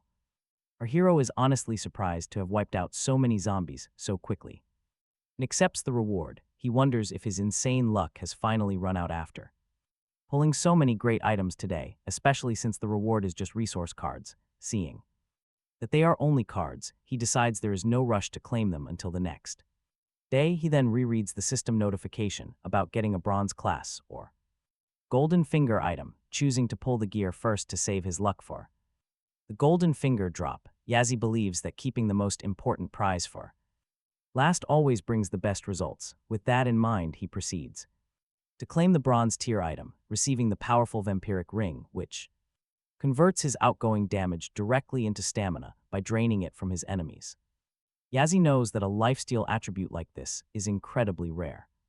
Stamina, to be fair, pulling such a god-tier item has him a bit nervous about pulling something totally useless from the golden finger. Luckily, the system explains that every single gold finger drop has an incredibly practical effect and is guaranteed to help the player. Comforted by this, he decides to pull the random reward. The system begins drawing the item and absolutely shocks Yazzie by giving him Auto Loot, a broken passive that automatically gathers all drops from the enemies he defeats. Now, he can harvest loot instantly without lifting a finger, which is a massive relief since he was worried about manual looting. All those items dropping constantly could have easily slowed him down. Next, he asks if this skill is really only level 1. The system confirms, adding that if he pulls the auto loot skill again, it will level up to expand its range and unlock even more effects. Plus, these gold finger missions will trigger randomly based on Yazzie's immediate surroundings and daily life. He realized he was lucky. What did other gold fingers do? What kind would he pull next? Soon, he salvaged more survival items from the zombies, like a charger food and another watchman eye. From that exact moment onward, all his new loot would be automatically sorted into neat categories. In his inventory, checking the screen, he was pretty pleased to see that the layout was incredibly detailed. But then reality hit. His fight with that zombie cat and his golden finger draw had wasted way too much precious time. Checking his clock, he gasped. Hours had literally flown by already. No time to eat. He decided to head to the Lee family mansion first, jumping straight out of the window. Meanwhile, at the Lee estate, a wealthy heir was having a grand old time until a chime from the wall clock distracted him. Instantly, the spoiled young master, Li Haobo, grew irritated for some petty reason and slapped the woman sitting next to him, demanding to know where his men were. They had taken all morning just to find 2 targets. His butler quickly explained that the mercenary squad was stuck inside a zombie-infested college, causing the delay. Highly annoyed, Li Haobo grumbled that he personally defeated a monster, but got absolutely 0 experience points. He had hoped leveling up would fix his weak, fragile body, but even with his bodyguards beating down the monsters so he could land the final blow, he gained almost nothing. Right then, a dark, mysterious figure arrived at the Grand Mansion. It was his powerful Uncle Rong returning from a mission. Li Haobo immediately barked out, asking if they had caught the girl and that miserable orphan. His uncle calmly replied they secured the girl, but the boy had completely vanished. Li ordered her brought in, only for his uncle to reveal she was already dead and packed inside his suitcase. Talk about a brutal shock. Uncle Rong explained that by following those specific leads, they tracked down a friend of Yao's and then located the target girl hiding inside the school storage room. With a heavy click, Uncle Rong opened the suitcase, revealing Jai Han's cold body to the stunned young master. He explained that she was found stuffed inside a barrel, alongside some stained mail clothing left at the scene. Uncle Rong added she had been brutally tortured before dying, suffering deep, precise wounds in vital areas. He concluded that the killer must be highly skilled in the kingdom's acupuncture, since the cuts were cleanly sliced right through the muscle tissue, a twisted technique not even a heartless assassin would enjoy using. Uncle Rong wondered who could possibly be behind this, targeting Yao and threatening Li Haobo directly. Furious, the young master sneered that only one pathetic trash could do this to a college student, and that was Lin Zilu. But he immediately realized that was impossible, since the boy was a weak orphan who lacked the raw power for such violence. Plus, he had not sent that secret surprise video, so he could not have known Yao was cheating on him. Hearing that the kid was actually Lin Jian's son, Uncle Rong realized he could be the culprit, likely working with some deadly accomplice. To face an expert killer like that, they definitely needed way more security than this. Li Haobo scoffed, asking if his uncle alone was not enough. After all, he was recognized as one of the 10 masters, plus they had the mercenaries. He still ordered more guards to be brought in anyway, and his uncle silently agreed to sleep soundly. Rong John was ready to sacrifice his life to protect the family. Meanwhile, Yazi cleared out several level 3 zombies and snatched up massive rewards, hitting level 8. Progress was insanely fast. He was half a day ahead of schedule, which was absolutely perfect, because keeping this pace meant he would stay completely out of any danger. In front of the Li family mansion, he finally arrived to crush Li Haobo and settle the score. Dozens of heavily armed soldiers guarded the perimeter, but even on active patrol, none of them spotted Yazi hiding up in a tree. Slipped down, quiet as a ghost. He pressed a hidden button on the ground. Guided by his sharp memories, he easily located the secret mechanism, which instantly triggered a hidden passage to slide open. It was an escape route built for Li Haobo, and Yazi planned to trap him right when he felt safest.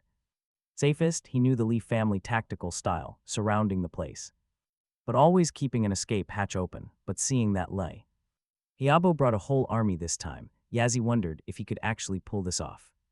Then he realized who those guards were, the mercenary squad from his past life. This gave him a massive advantage, knowing exactly how these killers operated, even if he had not studied their defense layout back then. Moving along the path, his infiltration was seamless, quickly spotting several gaps in their security. Suddenly, Yazi froze as a familiar figure arrived. Rong John, a legendary god of war and the commander of these mercenaries before the world fell apart. He was incredibly powerful. Yazi remembered how, right after the game started, Rong John had hunted him down relentlessly on Li Haobo's direct orders. When his lackeys repeatedly failed, Rong took charge himself, backing the protagonist into a tight corner, basically his ultimate nightmare.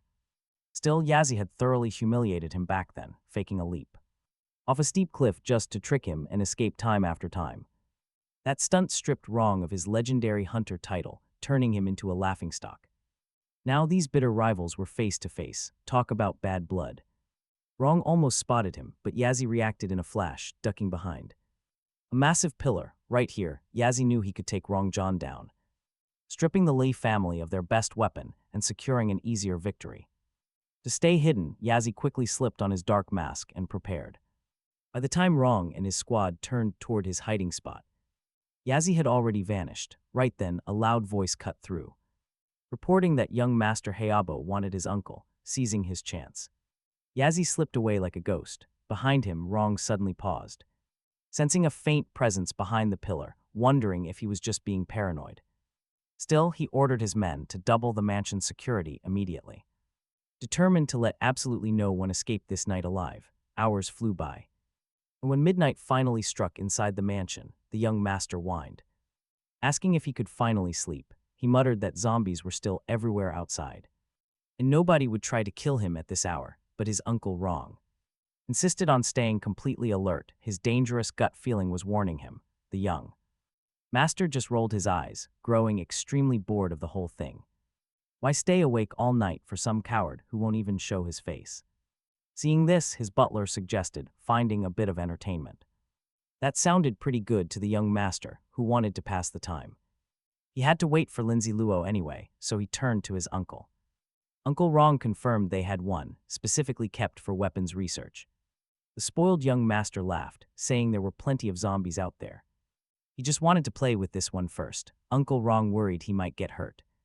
But he also saw this as a decent way to calm the kid down. Li Hayabo scoffed, insisting he had absolutely nothing to fear from a caged monster. Not with a mansion packed full of heavy security, Uncle Rong was convinced.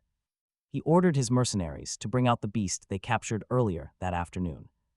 This was going to be the young master's new toy. Moments later, guards arrived. They dragged in a massive, powerful zombie wrapped tightly in heavy iron chains. The creature thrashed wildly, desperate to break loose. Then the young master smiled. He demanded they bring out his giant iron cage. The servants hurried to obey. Inside that cage, terrified women were trapped. He slowly rang a small golden bell. The prisoners trembled in pure horror. They knew exactly what that chilling sound meant. With a twisted, sick grin, the young master stood up and walked toward them. He made a few gross, suggestive gestures, then demanded the key to the cage. One of the mercenaries quickly stepped forward and handed the key over. While Li Hayabo unlocked the gate, the guards dragged the thrashing zombie even closer. They ripped the heavy iron mask off its jaw. The monster roared. Now they just had to unchain its feet and push it inside the cage. Suddenly, a voice spoke up. "This is way too cruel. Why not let them go?" The young master's face instantly twisted in pure rage. The room went dead silent. A senior staff member quickly bowed, panicking, explaining the kid was just new. Li Hayabo slowly turned his cold eyes onto the outspoken young recruit. "Who gave you the right to tell me what to do?" he sneered. The older staff member kept begging, pleading for the young man's life. Li Hayabo just ignored him. It had been way too long since anyone challenged him. He asked if this recruit, Wang Dahu, actually knew how to fight. He barked an order to his soldiers, beat him down. The guards lunged forward. Heavy fists flew, but to everyone's absolute shock, Wang Dahu smoothly blocked every strike. He didn't take a single hit to his face. This guy was actually strong. Seeing this, Uncle Rong raised an eyebrow. This kid was suddenly looking very interesting. The elite mercenary stood frozen. He couldn't believe some raw recruit had blocked him. Feeling humiliated in front of everyone, he roared that the kid would pay. He waved over two other hulking mercenaries to help him put the recruit down. The onlookers mocked him. They called him gorilla, a guy wasting his strength. No wonder he got humiliated by a rookie guard, but then things got serious. Two guards grabbed Wang Dahu, pinning his arms behind his back. Now completely defenseless, Gorilla stepped up and threw a brutal, heavy blow. He cracked him right in the face, repeating the heavy blows while others pleaded with him to stop before he killed the kid, but the young master stepped in. Since Wang Dahu wanted to play hero, let him. To protect the women, they forced him to watch them die, so the guards dragged Wang right in front of the iron cage, just as they were unlocking the giant zombie. Moments later, 3 mercenaries shoved the roaring beast inside using clubs. The women shrieked in absolute terror. Completely free, drooling with absolute hatred, without wasting a single second, the monster pounced on one poor girl. Wang could only watch in tears, completely paralyzed by his own utter helplessness. After screaming himself hoarse, the guards finally pulled off his gag and Dahu knelt completely broken. Seeing this, Li Haobo coldly ordered them to throw the recruit into the cage, claiming that since he supposedly possessed superhuman strength, he should face their absolute strongest mutant zombie. The mercenaries praised their master for the idea, claiming they never would have thought of it themselves, laughing that the master truly knew how to have fun like no other. Then they dragged a struggling Wang Dahu toward the cage, while the remaining women were systematically slaughtered behind him. Finally, they tossed the young recruit right inside, right where the massive, muscular zombie stood waiting with a twisted, hungry grin. The monstrous beast began to close in on him. Just then, Wang remembered his sweet mother begging him to be careful, promising she would wait at home. Weeping, he realized he might never see her warm, loving smile again. But then a spark ignited. He refused to die here when she was still waiting. Armed with raw determination, he dragged himself up and smashed a fist straight into the monster's jaw, catching it completely off guard. Next, he grabbed the monster's massive torso, desperate to bring it crashing down, gathering every single ounce of his power. He slammed the zombie violently against the iron bars of the cage. But suddenly, warm blood coughed up past his lips. He was completely disoriented.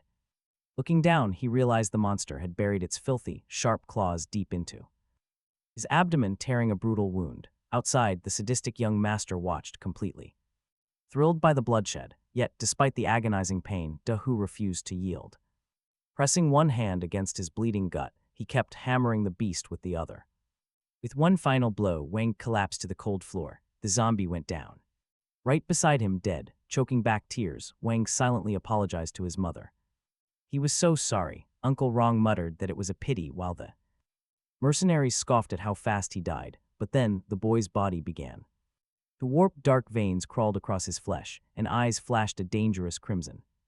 Sharp fangs sliced through his gums. Sensing the absolute chaos, our hero realized his perfect window of opportunity had opened. He slipped up behind a guard and snuffed him out in absolute silence, stripping the guard's uniform. The disguise fit like a glove. To throw the other guards off, he claimed.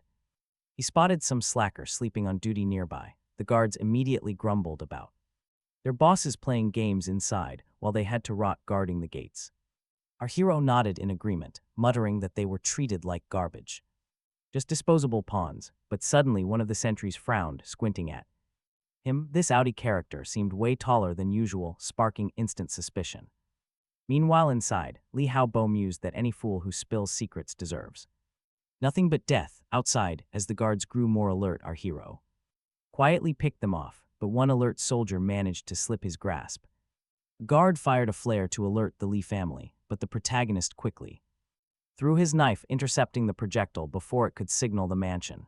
He recalled how tirelessly he had searched for the Li family's hidden stockpile in his past life, though this time he found it rather aggressively brutal fashion. Now, with the mansion located and its perimeter security cleared, Lin's revenge finally begins. At that exact moment, his system triggers a special vendetta mission, telling him to become a ruthless reaper and eliminate all 269 family members. Besides his thirst for vengeance, the massive quest rewards give him another perfect reason to accept the bloody challenge and start the hunt. The system then lets him inspect the attributes of the Vengeance Barrier, a unique item designed for this very raid. This barrier exposes the coordinates of anyone attempting to escape and completely numbs their senses while they are trapped inside. This relic was deployed during the historic war between the Dragon Continent and Japan, when all of Japan fell into utter despair, with escapees from the capital being hunted down. Yazzie thinks today will be the perfect opportunity to test how powerful this item really is. The system congratulates him on launching the mission and wishes him the best of luck. Wait, the elimination counter suddenly spikes to 9 before Lin has even lifted a finger. Shocked, he sprints toward the mansion to see what is happening inside. There, the Li family is confronting a brute named Crocodile who has slaughtered all the women without a shred of mercy. Crocodile then taunts the remaining men to step up and play with him, repeating the challenge until Rong steps forward to fight. Rong had never felt such a suffocating, murderous aura, completely dwarfing his own presence. The terrified young master of the Li family shivers in fear, realizing these intruders are here to wipe them out. The butler frantically tries to soothe the young heir, promising safety with Rong and the elite mercenaries guarding him. They already know the assassin is already inside, having slaughtered every guard stationed outside. Uncle Rong silently reflects that even if those guards were mediocre, wiping them out solo makes this intruder a god. Right then, our protagonist declares that he is merely a Mortal who will act as the Grim Reaper for every last one of them, instantly. Rong and his mercenaries spring into action, hunting Yazzie until a sudden flashbang lands. The grenade detonates in a blinding white flash, sparking instant panic, taking full advantage of the chaos. Our protagonist steps into the room. Crushing aura radiating from him, he triggers the thorn strike of his bracelet, summoning a hail of deadly projectiles that instantly wipes out the entire squad. Next, he hurls his boomerang sword, shredding through the remaining soldiers before instantly vanishing and reappearing behind Uncle Rong to drop another grenade. Explosive erupts into a violent inferno, swallowing the room while our hero walks out completely untouched, his masked face radiating cold triumph. Rong barely saw the attacker and has already lost half his squad. A surviving servant recognizes lethal thorn magic and notes that the throwing blade is standard military issue for top-tier operatives. Rong demands a head count and the servant reports that 66 are left standing with another 10 wounded. Meanwhile, Li Heabo stares in absolute shock, desperately wondering who could have sabotaged his master plan. Furious, he demands blood and orders his men to sweep the area, monster or not. But the butler senses something. He knows the killer is still lurking close by, watching. Hidden away, Lin Zilu did not expect this butler to be so sharp. Yet Yazzie is confident he can wipe them out without taking a single scratch, especially since they plan to split up to escort Li out of the mansion. Checking their stats, he notes both butler Zhao Kaiguang and Rong Zhan have bronze-class gear. Sensing hesitation, Rong Zhan barks at the intruder to show himself. Rong Zhan taunts him to stop acting like a coward, but Lin Zilu knows it is just a cheap distraction. A trick to let Li Heabo escape. To stop them, Lin Zilu acts fast. He grabs the zombie cat's horn, summons the beast, and flings a dagger at the chandelier. It crashes down, shattering into pieces. The falling glass and his summoned beast unleash pure chaos. The summoned beast brutally tears through guards, while Lin Zilu uses his blade to butcher mercenaries. Talk about an absolute bloodbath. Nearly everyone in the room is dead. Only Rong Zhan remains, staring in complete horror at the masked killer. He is shocked to find he cannot inspect his stats, demanding to know his identity. Warning him not to get cocky, Rong Zhan is met with Yazzie's mocking laughter. They are so weak and lazy, they are barely worth the effort to kill. Still, he promises to show them true despair before charging straight at the remaining guards. In one swift motion, he cuts down several men, moving too fast to track. He stops right in front of Rong Zhan, who collapses to his knees in sheer terror. The masked killer coldly warns that Li Heabo and the others will be hunted down next. Activating his vengeance barrier, he makes sure Li cannot slip away too far. Rong Zhan weakly sneers, saying Lin will never break their leader. But Yazzie just smiles. The best part of revenge is destroying the subordinates first. That way, you completely strip the desperate leader of any remaining will to fight back. Broken and desperate, Rong Zhan begs to know his identity, terrified of dying with unanswered questions.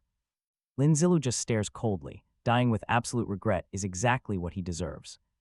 Ignoring the man's last desperate plea, he drives his blade straight into him, ending his life right then. In that moment, Yazzie remembers how Rong Zhan once tormented him.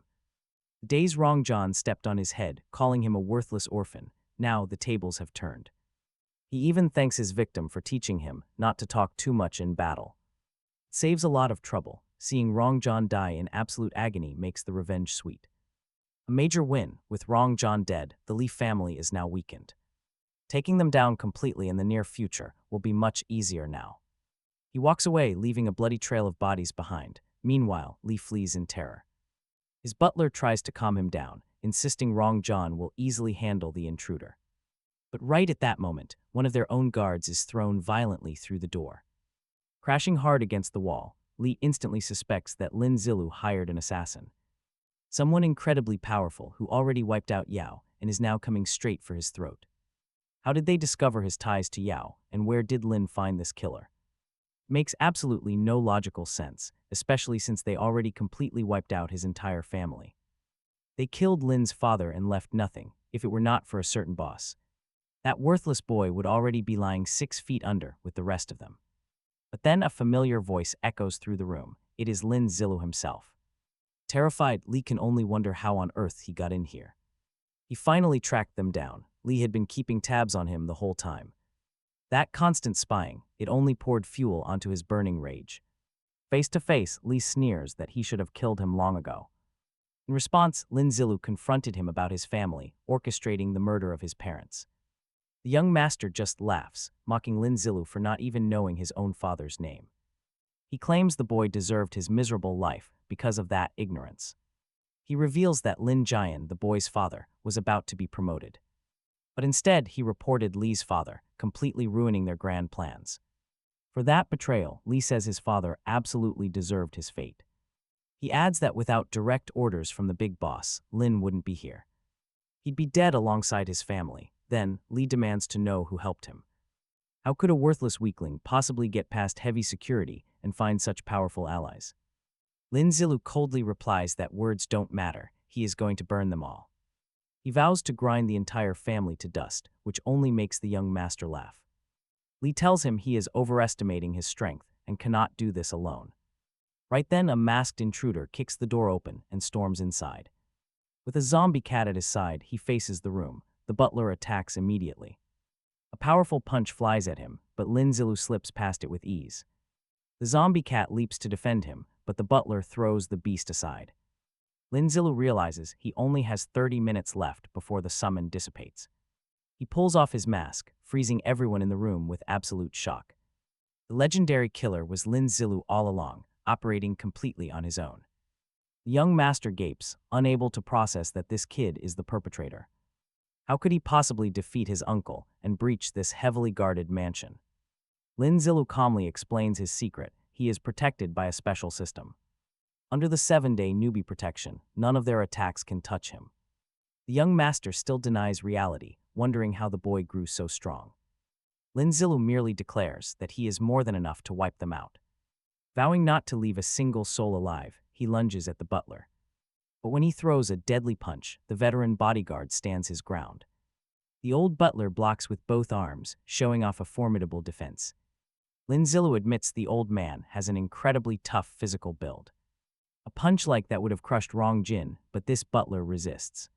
Seeing his opponent respect him, the butler tears off his tight suit. His massive, muscular frame is revealed. Lin Zilu swings his sharp sword. The old man slips away, yelling that the boy is fighting dirty. Unbothered, Lin Zilu hurls his dual explosive sword straight at him. The blades only graze his shoulder, leaving a minor cut. But like a boomerang, the weapon loops back, carving a deep wound into his arm. The old bodyguard can't believe he was bested so easily.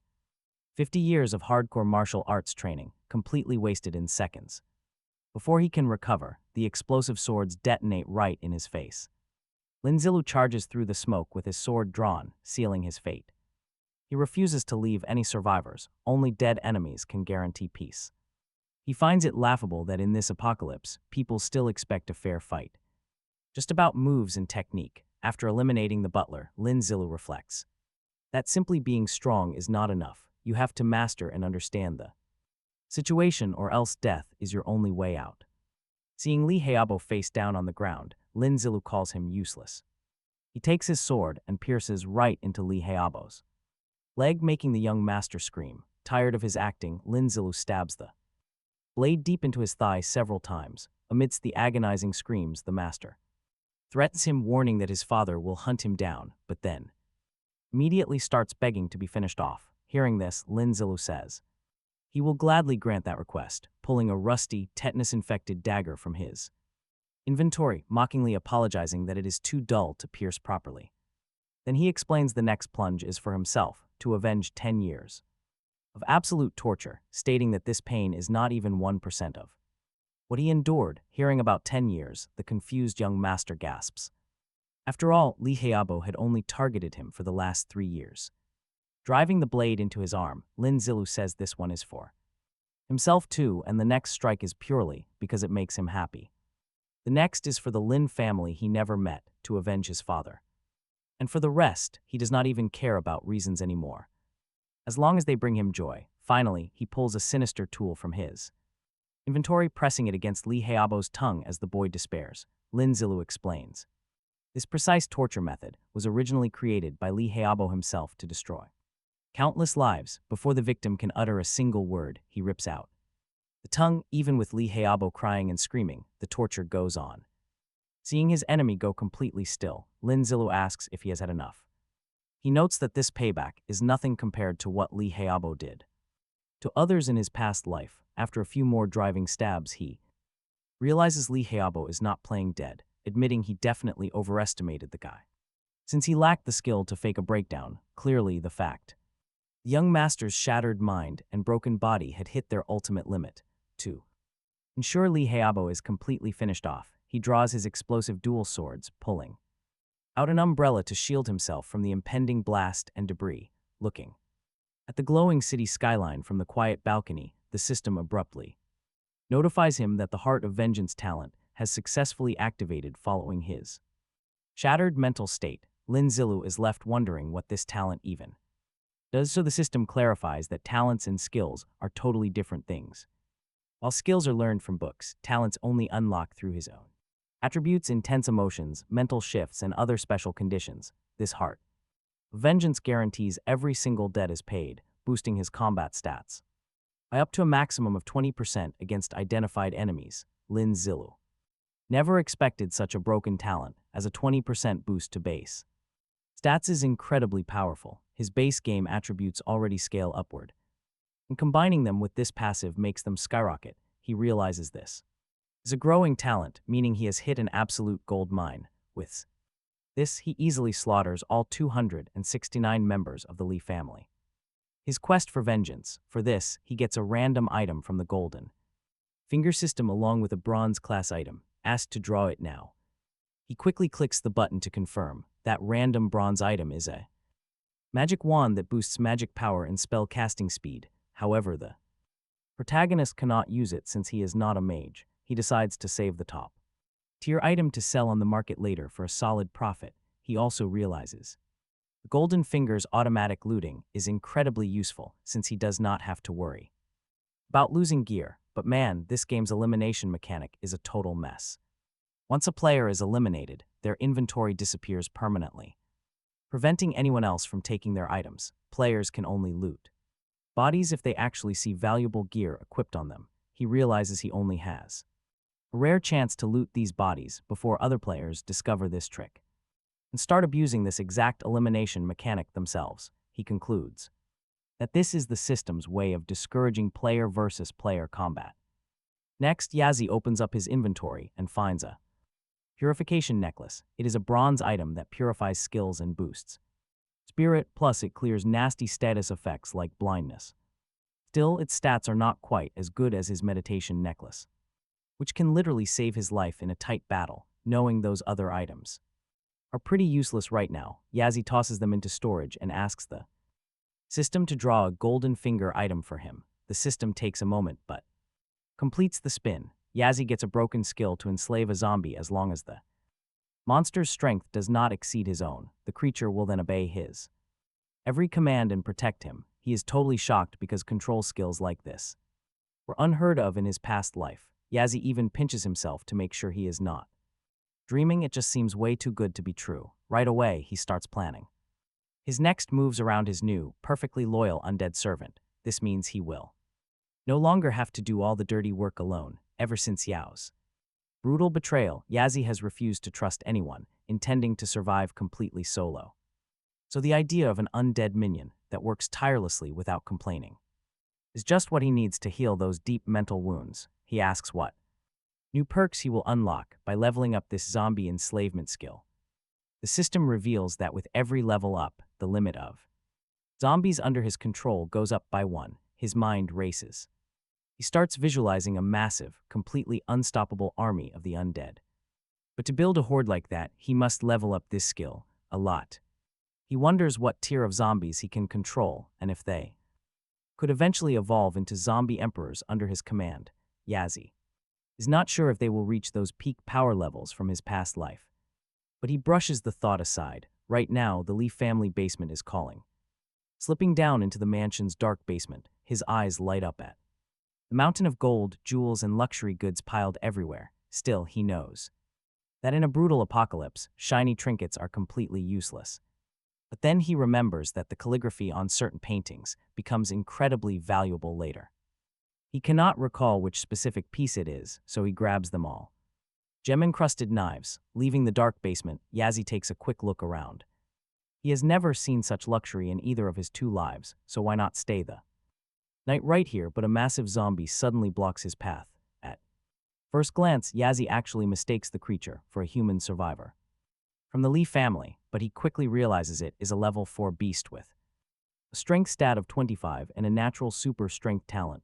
Yazzie notices this monster is incredibly powerful. Under the cover of night, its boosted stats will turn it into a bronze boss. What a massive coincidence, considering he just unlocked the skill to enslave the undead. Talk about perfect timing. Yazzie bangs on the metal bars, telling the beast it should be trying to bite him.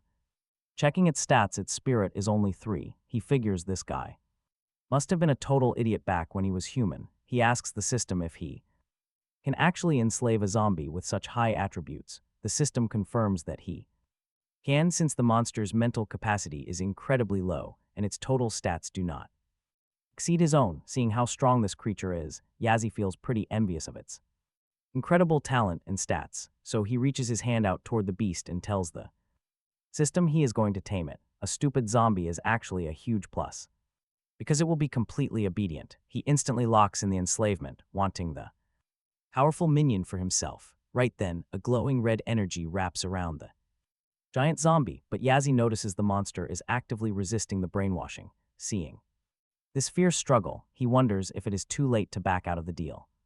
Luckily, the connection snaps into place. The process is a success, and now he can give his new pet a name. Since this giant is incredibly strong and has epic physical talents, Yazzie decides to name him Dasha. He has officially managed to conquer Dasha, who will now follow every order and protect his master with his very life. A moment later, a detailed holographic status screen pops up for Dasha, showing off his physical stats and special skills. The system sends a quick warning that Dasha cannot carry inventory or earn reputation by killing other monsters. His path to power is totally unique. Yazzie wants to see him show off his raw power, doubting this metal cage can actually hold him, proving the young master completely right. Dasha begins bending the iron bars with pure brute force, shattering them to pieces and stepping out of his prison. Yazzie expected him to make a bigger mess, but honestly, just having him obey is a total miracle. Next, he equips a special bracelet onto his minion to boost his overall constitution.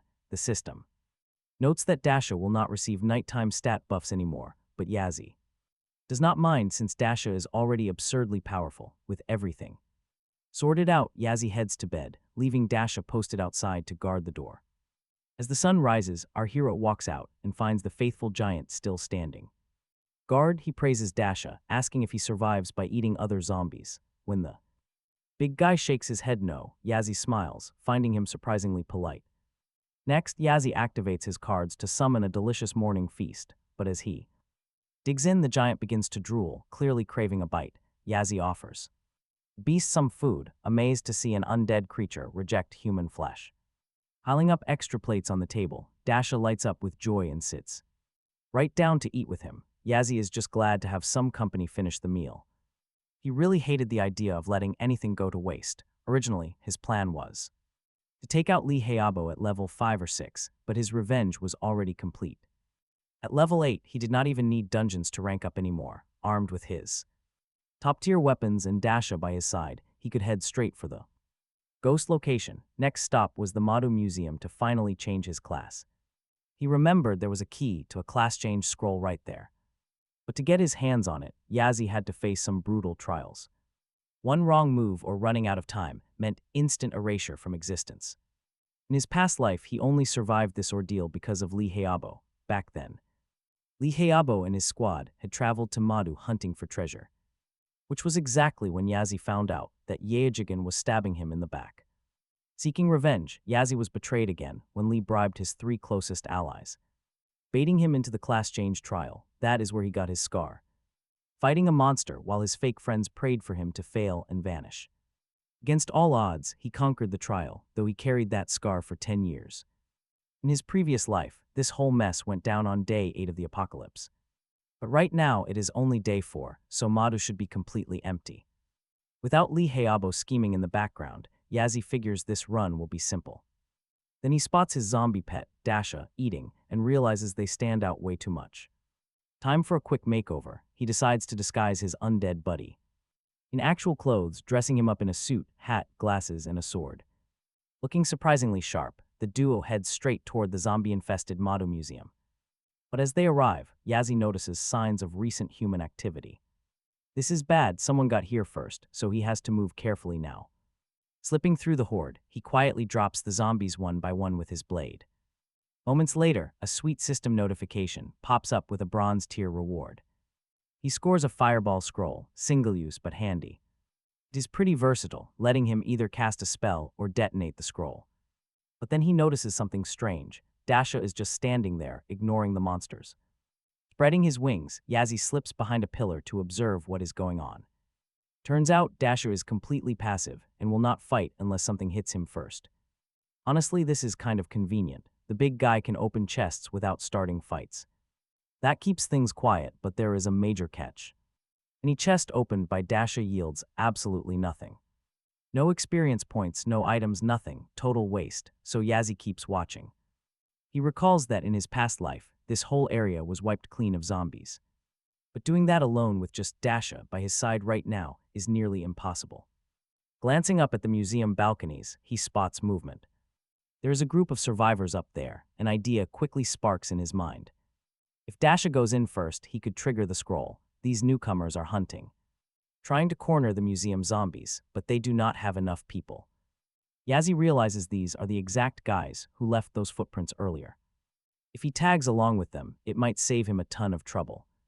Meanwhile, over at a nearby shopping mall, another crowd of survivors is arguing. Their leader, a stern woman, steps up to make a call. She needs to gather 200 people, ordering everyone to get their weapons ready. Her soldiers are absolutely furious about this, questioning why they even have to wait. Why not just act immediately? That is when they confront her directly.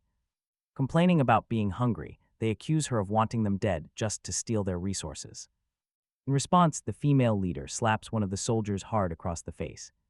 She tells him to shut up, but the man snaps right back, saying she is only acting arrogant because of her bronze rank iron staff. He claims he will overlook the slap if she sends him on the mission, but she completely refuses. She says she won't submit to him, calling him useless because he does absolutely nothing.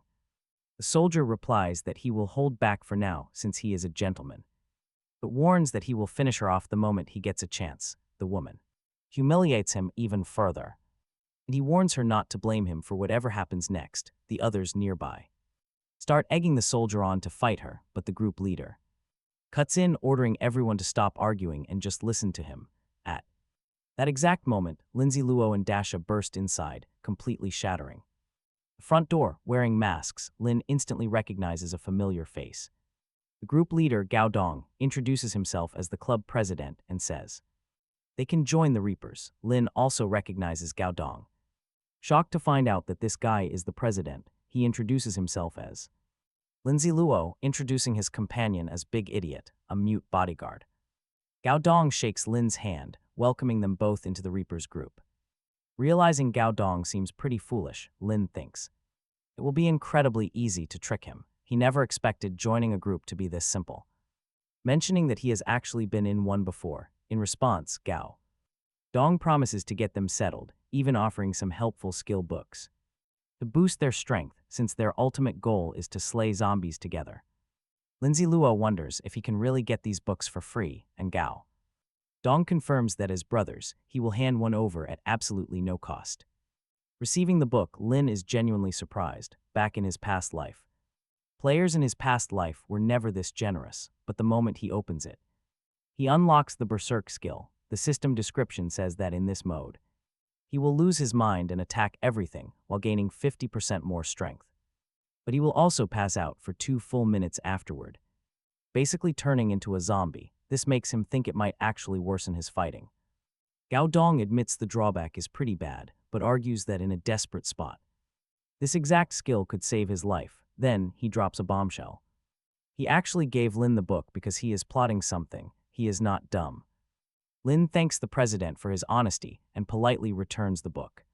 Saying he and his buddy are heading out to train, Lin notices that Gao Dong's friendly smile is just a mask, right as they leave. The president stops them, offering some fried chicken to make up for the trick. Our hero declines, explaining they need to go hunt down zombies to level up. But in reality, Lin fell for the lie, thinking it would be impolite to accept the food card on top of everything else. Still, Gao Dong insists. He hands the card to Lin Zilu, telling him to grab food if he gets hungry. The brothers thank him and leave, while Gao Dong yells that they can always return to base. As Gao Dong watches them walk away, he quietly respects Lin Zilu's spirit. He thinks the kid is good-natured, smiling even after getting a terrible skill book. But on their way, the brothers are suddenly blocked by a group of strange thugs. A thug approaches them with a sneer, claiming this is only a warning. He warns Lin Zilu to stay far away from Gao Dong or pay the price. But our main character is not one to be easily intimidated. He twists the thug's hand violently and orders his zombie to move. The thugs instantly pull out their weapons, completely laughing off a measly level 4 summon. Big mistake, and we all know how this usually ends. The zombie leaps forward, tearing through the armed men with terrifying ease. Lin Zilu looks at the survivors and calmly asks if they have anything else to say. Stunned, they quickly confess everything. Their dead leader was a rogue named Jiatai. Jiatai wanted to overthrow Gao Dong, using these threats to scare anyone else from taking power. Gao Dong actually used Jiatai's aggressive moves to weed out any other potential traitors. Just then, Gao Dong himself walks in, asking if his men have nothing better to do. A henchman quickly runs up and whispers the crazy news in his ear. Gao Dong is stunned, asking if Lin Zilu and his companion really wiped out Jiatai. The lackey stammers that he knows nothing, only that the newcomer has a powerful companion. He only remembers that Lin Zilu keeps calling his giant, terrifying partner an idiot. Gao Dong bursts out laughing, realizing our main character just did him an absolutely massive favor. Eliminating Jiatai in public means nobody else will dare challenge his club presidency now. Gao Dong orders his crew to bury the body, give him a funeral, and split his loot. Meanwhile, Lin Zilu and his loyal companion are resting up in a private room. He takes a moment to study the system, wondering if his zombie would ever turn on him. The prompt quickly assures him that under normal circumstances, the summon is completely bound to protect him. The system confirms that the helper must obey the rules and keep him safe. Looking over at the big idiot, Lin Zilu notices him struggling to chew on something. But he smiles, knowing he can easily control its actions and even trigger a wild berserk state. This skill dramatically boosts all of the zombie's attributes, making him a true killing machine. He passes a powerful skill book over, telling the big idiot to study up and learn. He needs to hit level 10 as fast as possible to change classes and unlock insane power. With this master plan set, they decide to test out the wild berserk skill. They make their way to the local library, a prime leveling spot he remembers from his past life. Once inside, he spots a glowing door with an unusual sign reading Game Store. He reaches out and presses the glowing button on the panel, making a system alert pop up. A holographic screen flashes, warmly welcoming player Jai into the interface. Suddenly, he finds himself standing right in the middle of a massive high-tech chamber. The virtual shelves display tactical masks, powerful weapons, and rare armor sets. With 6,000 coins in hand, he can easily afford something decent. A bronze tier item costs only 2,000, but he really wants to complete his armor set. As he reaches out to make his purchase, a horrific hand suddenly lunges through the portal. He barely manages to dodge the surprise strike, realizing this place is not completely safe. A ravenous zombie has somehow found its way inside the interface, hungry for blood. He steps into the space when suddenly a monster leaps to attack him. Lin is stunned because he never expected a creature to live inside this game shop.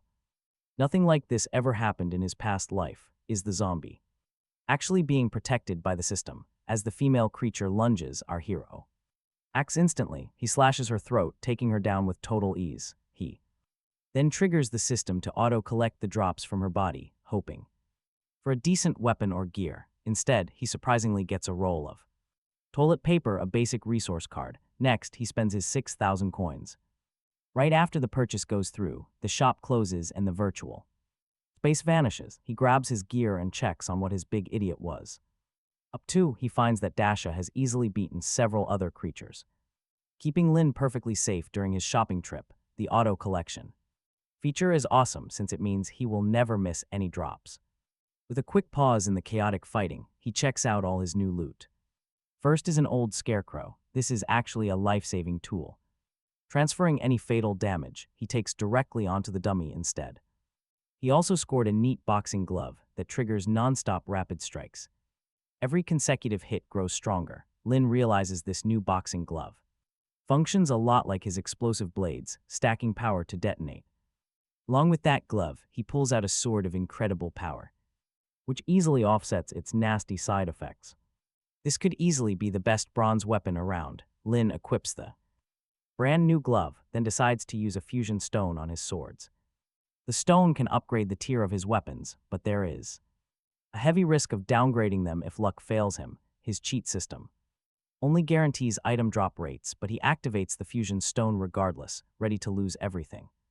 He wants to merge the sword from his ring with his horizontal blade, aiming to create a far deadlier weapon. The system prompts a warning. Warning both items will vanish forever. Lin accepts the trade. The fusion starts, requiring a 30-minute wait. He and his big helper spend that time grabbing a quick bite together before the silver rank weapon is finally complete.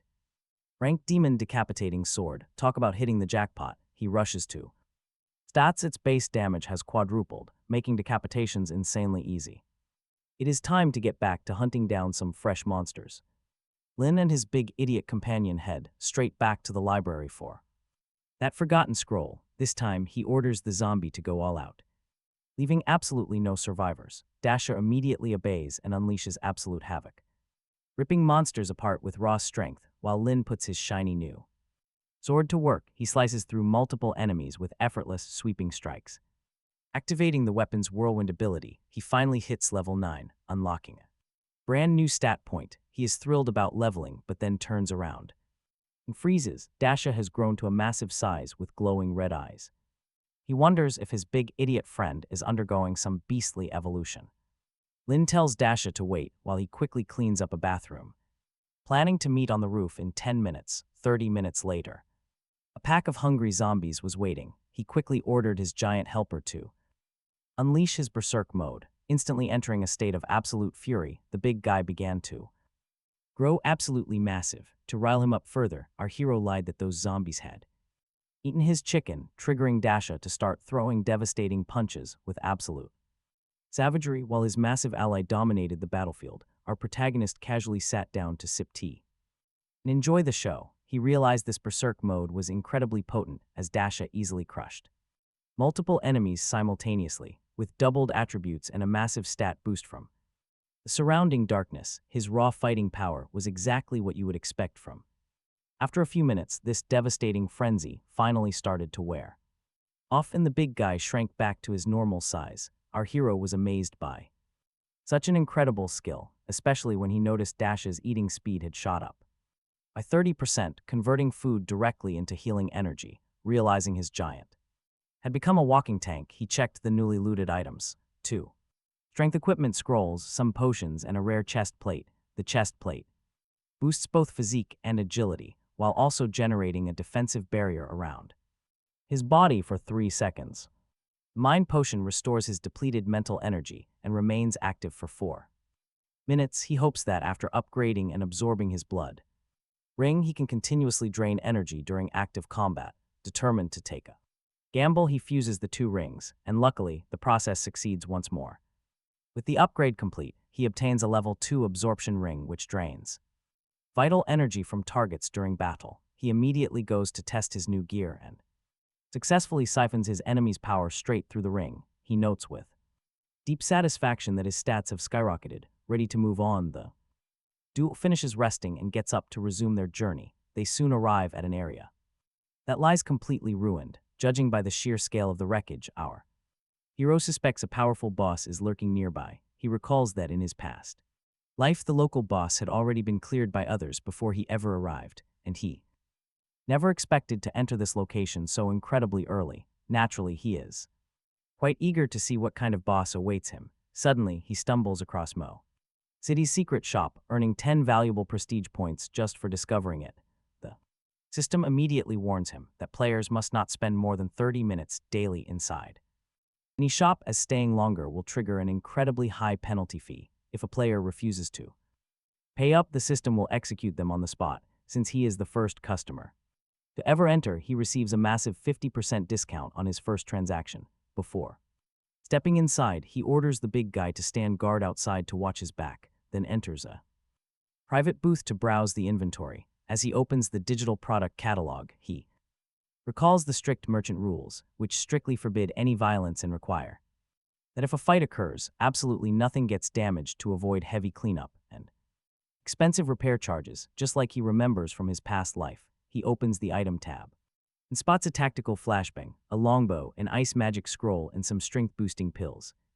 Now feeling loaded with cash, he wonders if they have any truly unique items. At that exact moment, the system detects his slight disappointment with the standard merchant inventory and automatically unlocks the hidden catalog of secret items. Apparently, these special city stores carry legendary loot, reserved only for players with high contribution points in the this city. Makes him wonder how many other places he has quietly saved. Curious, he checks the secret treasures hidden inside the Mo City shop. And turns out he is actually registered as a highly respected, honored citizen. The system validates his status instantly, unlocking a list of exclusive, hidden items. He spots an honorary city crest priced at 20,000 coins, plus a guard uniform, and even a prestigious guardian mark, retailing for 10,000 gold coins. With only 6,000 coins left, he is pretty broke. But that 50% first-time buyer discount changes the game. He snags the high-end city guard garments and locks in the transaction. Rejecting the rest of the inventory, the shop system politely bids him farewell. Hoping he will return soon, the system bids him farewell as he walks away. He scored a diamond-ranked city guard uniform, boasting top-tier quality. It comes with an illusion skill that completely masks all his other gear. Better yet, it is self-cleaning, heat-resistant, and repels any nasty stains. Any low-reputation enemies bold enough to attack him get hit with a debuff. Their stats instantly drop. It is a massive passive advantage. Even better, he can hand out quests to local players without spending his own cash. Exclusive gear, yeah, this stuff is honestly next level. Anxious to test the passive effects, he strips off all his current armor. He triggers the illusion mode, eager to see how the stealth looks. As he equips the heavy chest plate, a strange energy wraps around him. He keeps switching the gear on and off like a kid with a toy, until a sharp warning pops up, telling him his 30 minutes are up. Time to go. Loving the perfect blend of stealth and high flexibility, he grabs the big idiot by the arm and drags him out of the shop. Stepping onto the streets, he decides to test his quest-making privileges.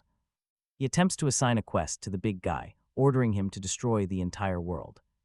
Unsurprisingly, the system flags the world-ending task as an absolute error. He tries to set a quest to kill a boss and smash the bookstore with a single punch, but both fail. The only quest approved is a pretty sketchy one about girls, which he almost accepts.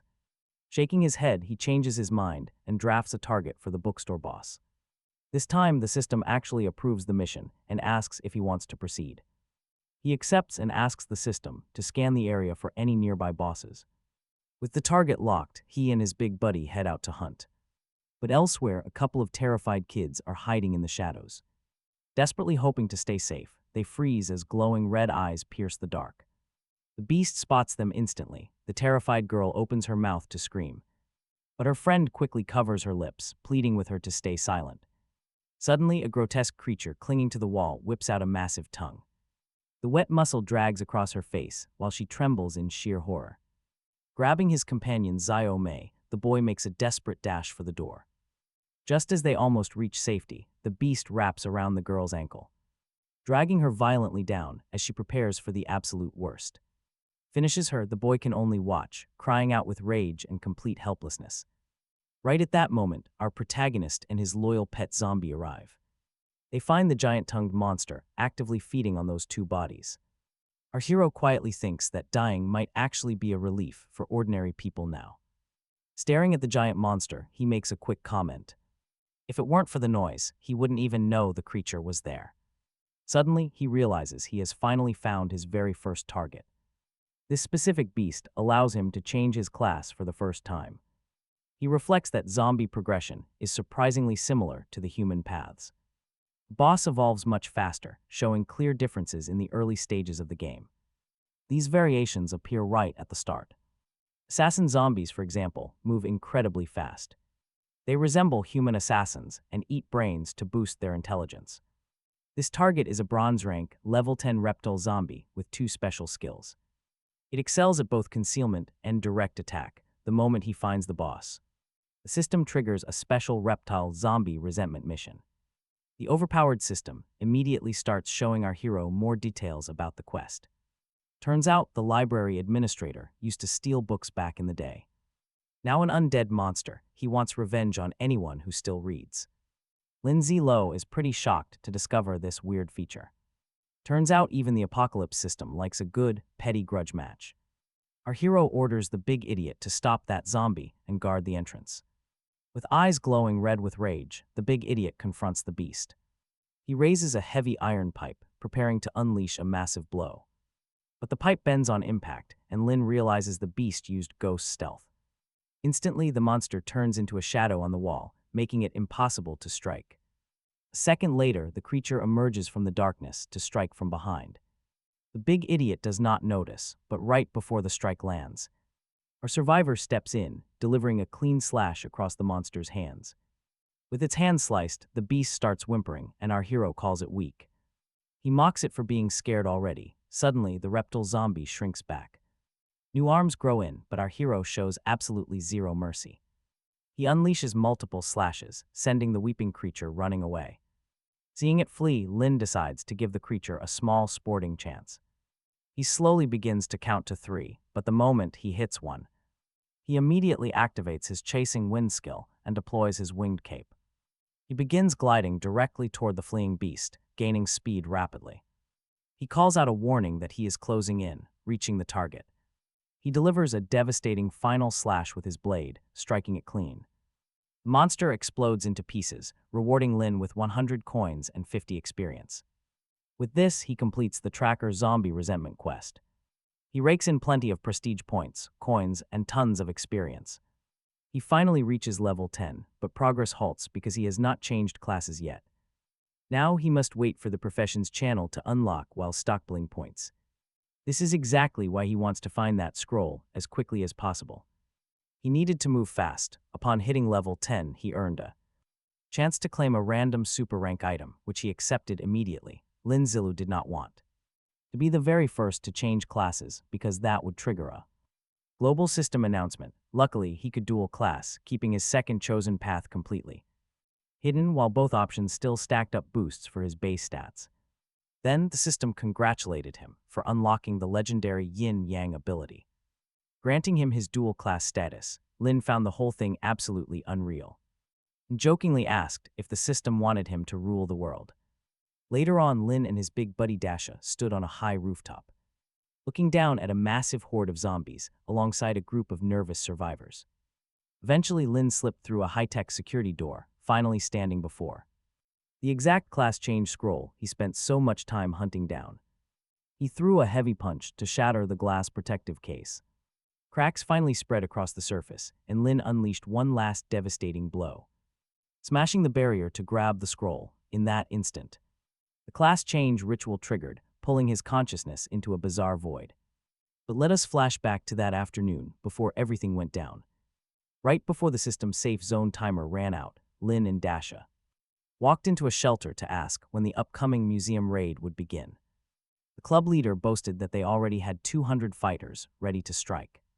The Madu Museum, now that Lin Zilu was finally here, the leader could gather the remaining troops, confident this victory would seal his ultimate power play. No one could challenge his claim as president. The Death God Club chief rallied his forces, declaring today the turning point in their fight for survival. They were going all out to clear the undead from the museum ground, aiming to secure the rare treasures left inside. Next, he orders his troops to move out, and everyone gets hyped for high-tier loot. Lin, though, is seriously annoyed watching them treat this like some basic video game. They genuinely believe they are just farming easy experience points for fun. Little do they know, most of them will be wiped out once protection ends.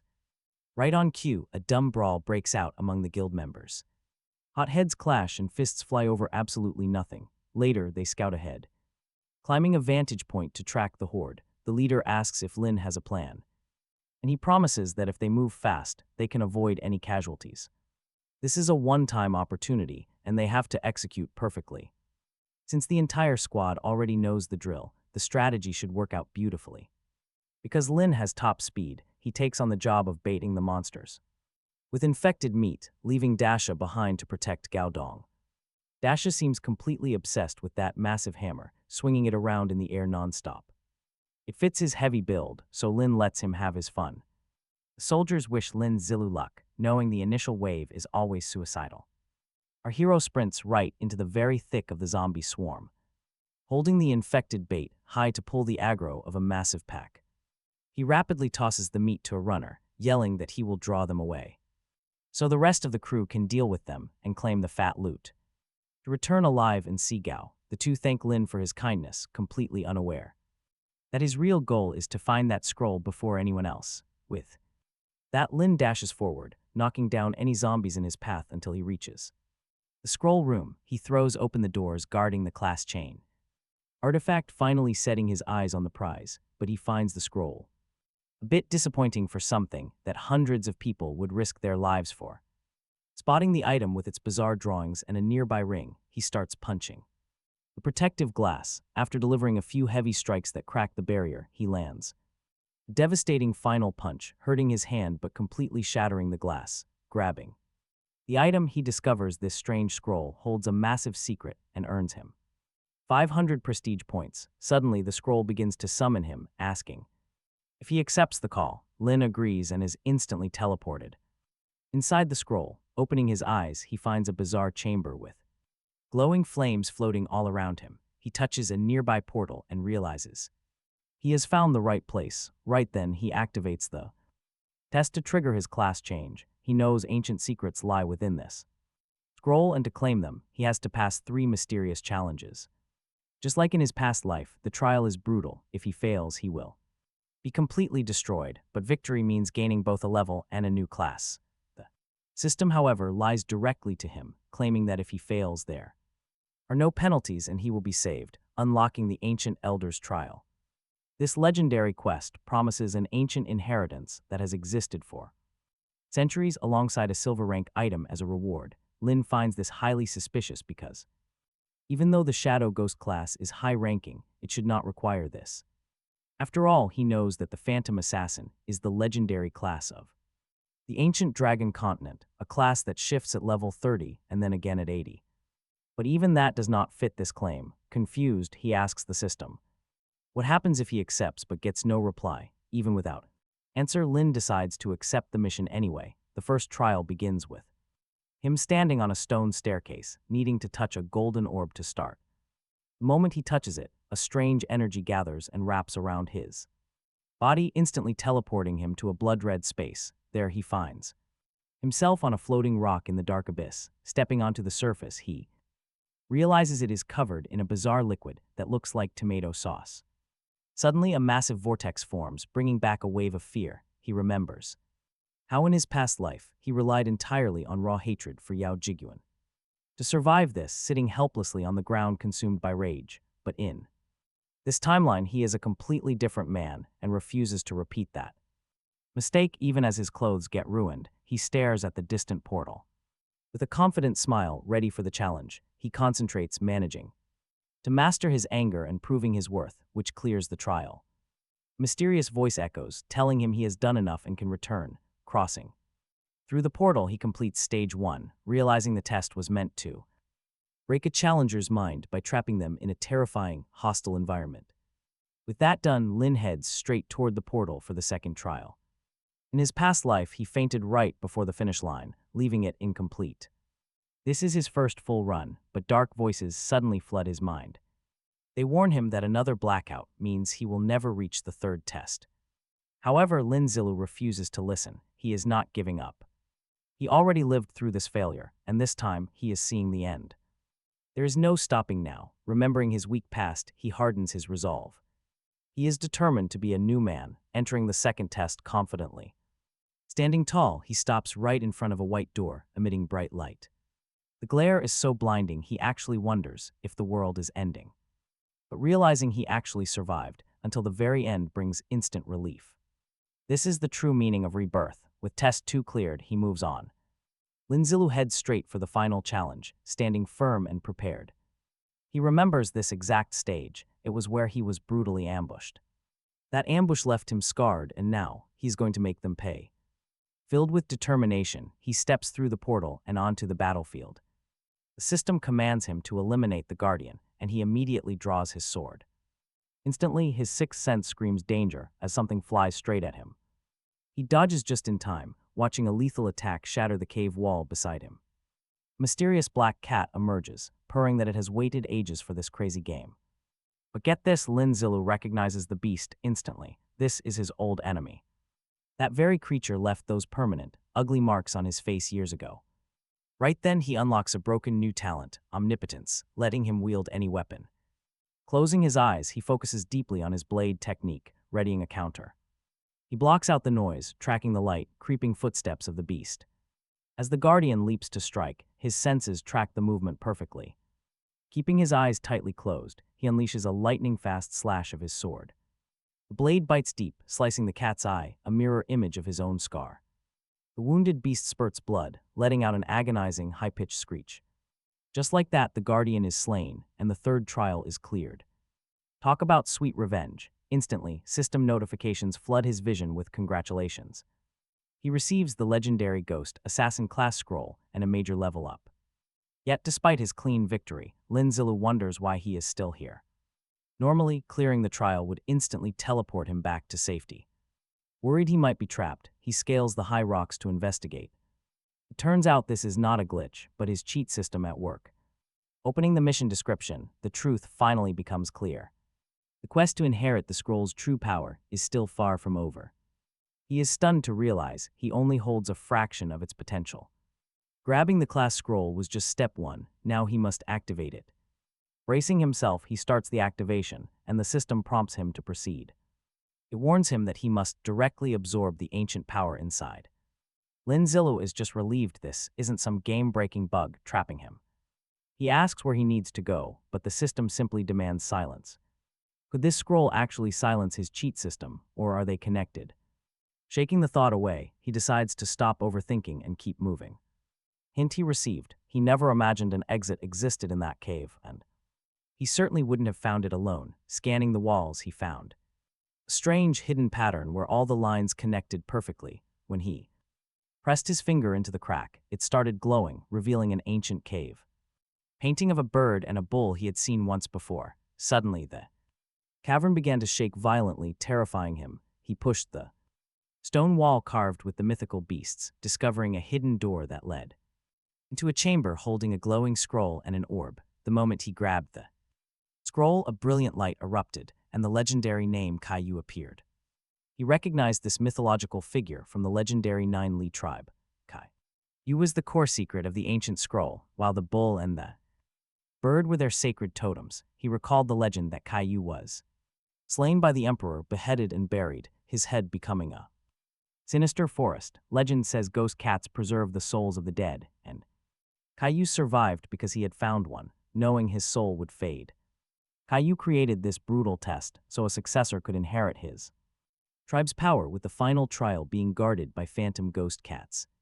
Only those who conquered the test would qualify to inherit this power, and now he was finally reaching out to the artifact. The moment he grabbed the scroll of true tribal power, a mysterious inheritance began to flood his veins.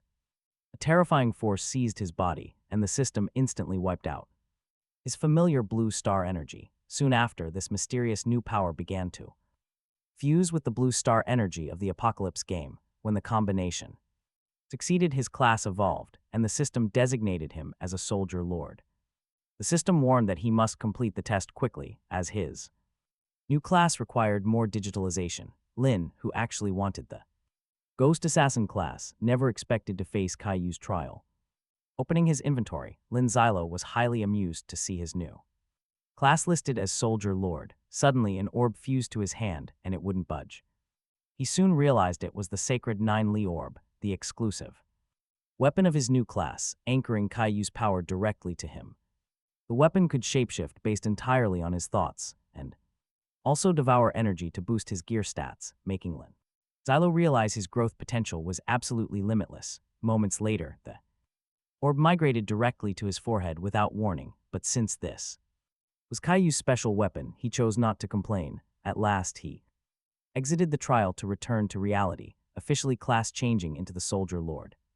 Class, which was now fully digitalized, his raw, unequipped attributes were 18 points in strength, 19 in agility, and 16 mind. Best of all, each level up granted him 3 points in strength and physique plus 3 free attribute points to distribute, thanks to the experience gained and his level reward from the mission. Yazi hit level 13, boasting 49 strength and 46 physique. His attributes were crazy.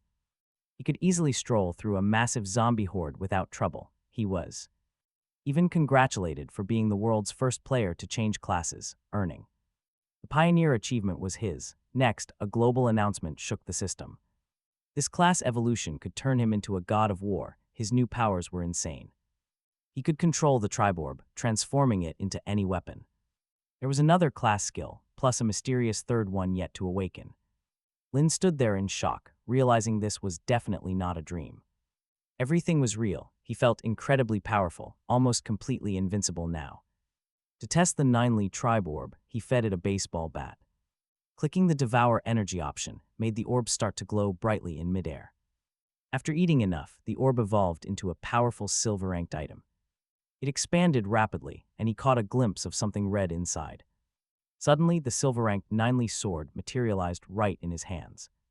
It gave plus 4 strength, plus 2 physique, and 10% armor break. It had a sword slash skill, dealing 120% damage, plus a heavy slash that boosted his strength by 200%. Impressed by the weapon morphing, Lin checked the blade before trying something else. He transformed the orb into a 9Li bow, boosting his strength. It added 4 strength, 2 agility, and had 2 special elemental skills. Fire arrows dealt 120% damage and burned targets.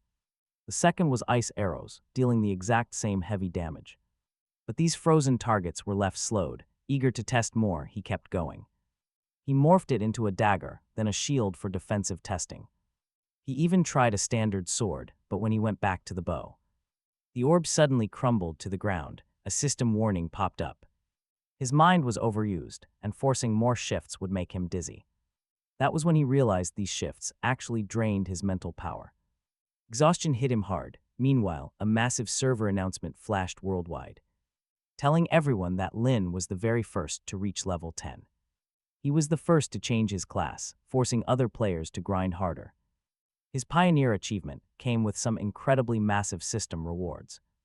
Another global announcement about Jai. Yeah, the other players were losing their minds. They recognized his name from the previous announcements. Knowing he was the same top player, they felt a massive push. Lower-level players now felt forced to grind just to catch up. Lin quickly drank a mind recovery potion to clear his dizzy head. The system immediately congratulated him on claiming the Pioneer achievement.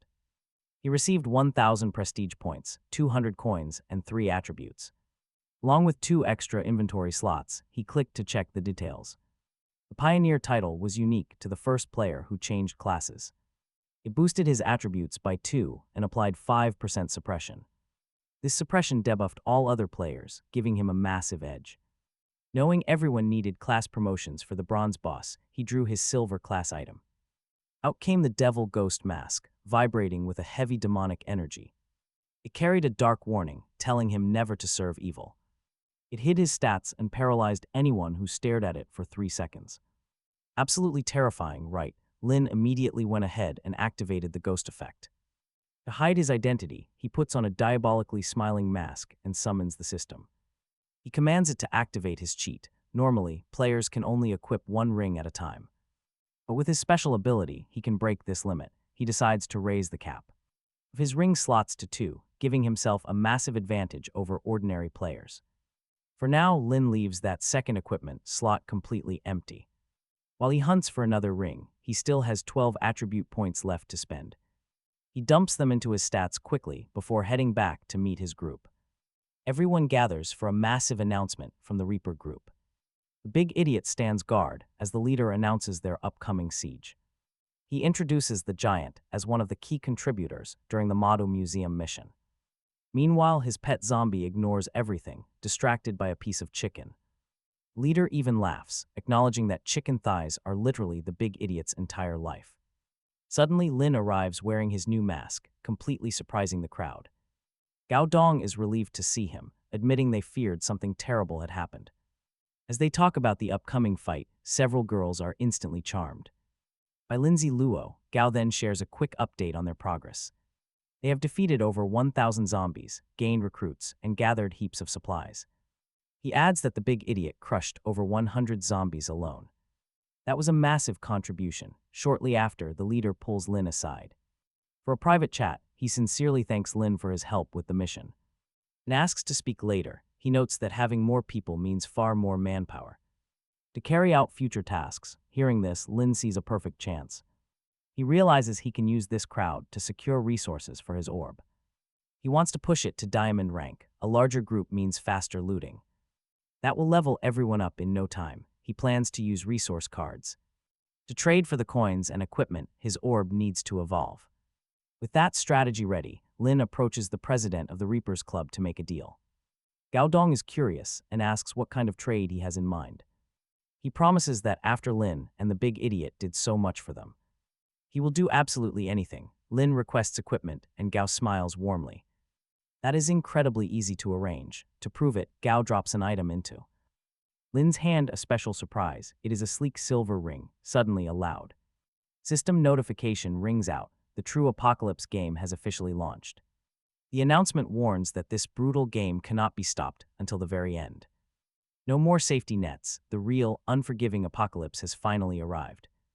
Deadlier and highly mutated zombies will emerge. Knights are about to get far more lethal as the monsters grow stronger, while humans slowly weaken. But greater risks bring better rewards, yielding high-tier cards from deadlier beasts. On top of that, the entire world is rapidly decaying. Players will need top-tier gear to survive extreme weather changes. Cities are now split with brand new class advancement options. Watching this unfold, Lin realizes this game remains just as ruthless as before. Everyone is forced to struggle just to stay breathing. Safety is officially gone. Food supplies will spoil quickly, driving desperate survivors out into the streets. They must hunt monsters for cards. Distant screams echo through the night. He realizes this ruthless system forces everyone to choose between life and death. Right in that instant, the big idiot, who is actually a zombie, begins to mutate, his massive body stretching to become even bigger and stronger. GIE asks the system what is happening. The answer is that the big idiot's stats are clashing with his zombie evolution due to the system shift. He will not change forms, but in exchange, all his stats will shoot up by 50%. Better yet, he no longer obeys the game's rules, completely free to swap classes and acquire new talents. Seeing this, our hero decides to guide the idiot toward a secret class because he can claim 100% of the inheritance. Looking over his companion's talent and skills, GIE is genuinely impressed. Seconds later, he receives several global alerts for leading the Chinese server in rankings, level, and reputation. With the option to hide his name, but he refuses. In the rankings, GIE takes first place at level 14, and to his surprise, Big Idiot sits in third at level 7, even without any class. Scanning the other leaderboards, he is also sitting pretty in first for both gear and prestige. Now he debates whether to stay hidden or draw everyone's eyes. In his previous life, he played it safe because of the Lee family, but right now they are weak and pose zero threat. His new plan is to use his mask to terrify rivals and recruit lackeys to gather resources for his orb, knowing he can easily feed a small squad. 4. Claiming top spot in 3 charts and holding 3 unique titles, he receives the title Unrivaled in the World. The system alerts him that this ultimate title only ever unlocks by dominating all 3 rankings simultaneously, and it vanishes if he loses even one of them. Not met, he gets a stat boost and a 10% discount every shop, while his drop rate goes up by 1%. GIE feels so unstoppable that he doubts even a level 90 God of War could hurt him. In this state, he activates the title, which kicks in after 1 hour and grants him 1 second of complete invincibility when triggered. He asks the system what a 1% drop rate buff actually means. Since he is already at 100%, the system says this extra 1% drop a bonus item on every single kill. Talk about an absolute cheat code. To test this, he and the big idiot head out to hunt. The second they step out of the hideout, a zombie lunges straight at GIE. Reacting instantly, he draws his sword and unleashes a blinding flurry of strikes to put the beast down. He drops the threat in size, realizing he just stumbled onto a stealth zombie. Right at the front door, moments later, Lin Zilu ducks away to watch an incoming horde of undead. Spotting that they are toxic, poison-spitting variants, he starts sprinting and barks at the big idiot to run too. He warns that although they look weak, their spit is highly corrosive, making this a bad fight to take. The duo sprints at top speed through the ruined buildings, scaling a high wall to lose the pack before slipping out through the back totally unseen. Creeping forward, they slip past massive monsters feasting on human corpses before stumbling upon a desperate crowd of survivors. These people were hopeless. The zombies grew stronger daily while resources dwindled. Right as a young woman begins distributing their last scraps, Lin Zilu steps forward with an unexpected deal. He promises them better lives in exchange for some coins. Just trade over your extra gear, and a full day of food is yours. The desperate survivors instantly jump at the amazing trade. Lin Zilu walks away with 10,000 gold coins. But as they cheer, he snaps at them to shut up. Loud noise attracts monsters, and the big idiot will not save them. It works. The terrified crowd goes dead silent. Later, Lin Zilu heads back to his private room at the base. There, he easily intimidates the terrifying Reaper leader into giving up full control of the gang. Next, he whispers a secret. The club president agrees, and Lin Zilu hopes Gaodong plays along. But even if this scheme fails, he has nothing to lose. Knowing that more mutant zombies would appear tomorrow, he needs to stockpile coins fast. He also wants to check if Gaodong will trade equipment for resource cards. By late afternoon, he and the big idiot head out into the streets. Savage monsters instantly charge toward the pair with terrifying speed. But within moments, the entire fierce zombie horde is completely wiped out. An absolute walk in the park for these two powerhouse fighters. Lin Zilu tells his partner to keep hunting so others can rest. While hunting, he suddenly spots a perfect location to turn into a base. The master plan is to set up a magic shop so people can buy items, keeping them rich. This will make him insanely rich. Talk about a smart business plan. Safety is guaranteed since all local zombies are completely gone. He even plans to charge a resource card toll right at the entrance of the place. Some expert cleared this area, but completely missed the secret magic shop. But the moment Lin Zilu enters to claim it, watch what happens next. He runs right into another hostile group of local survivors. One of them immediately warns that this place is already occupied. However, a bald man instantly recognizes the big idiot and panics. He pale-facedly warns his leader that this guy is China's second-ranked player. Lin Zilu realizes his giant friend has officially surpassed Jiang Yuan. That automatic zombie growth stat is honestly an absolute cheat code. Survivors try acting friendly, but the giant brandishes his massive hammer. Lin Zilu quickly holds him back, saying they only came to shop. Meanwhile, a reckless henchman whispers to the chief that they can take him down. He argues that their superior numbers should give them a huge advantage. The boss fiercely disagrees, knowing exactly who they are dealing with. The second-ranked player kills entire monster hordes completely alone. Fighting him is practically suicide, and the leader is smart enough to know it. Meanwhile, Lin Zilu realizes the Mo City insignia is worth every single coin. If they grind hard enough, they can easily secure it before anyone else can. The powerful Mo Guardian's insignia was already inside Lin Zilu's possession. He pulled the card from his inventory and activated it without wasting a second. This special diamond rank item would bind to his other gear once activated. Moments later, the mark of the Guardian of Mo City flared to life. Its massive list of benefits completely caught Lin by surprise. But a warning popped up: he could never buy another insignia again. Lin originally assumed he could hoard every single mark if he had the coins. While a massive robot army was out of the question, he could still craft items based on his level. He decided to put those thoughts aside for the time being. After all, there was no telling when he would get to buy the next one. With the insignia secured, they stepped out of the magic shop. The late afternoon sun hit the streets. Meanwhile, in a different sector, survivors fought hard. A small group was busy clearing out waves of zombies to secure the area. As they searched, they stumbled upon the fabled class change location. Clueless about how the portal worked, they opted to search the surroundings first. They wanted to scavenge for decent weapons. That is when a girl noticed a strange object. Resting right there in the debris was a mysterious, glowing crystal ball. A red-haired girl screamed at Xiaofai to step away and not touch it. But she was too slow. Xiaofai reached out and touched the smooth surface. Instantly, a massive explosion rocked the area, sending the team into absolute panic. A glowing barrier materialized around them, locking the group inside. Her friend snapped that she seriously needed to stop touching random things. Xiaofai mumbled that she didn't mean to start it and promised to be careful.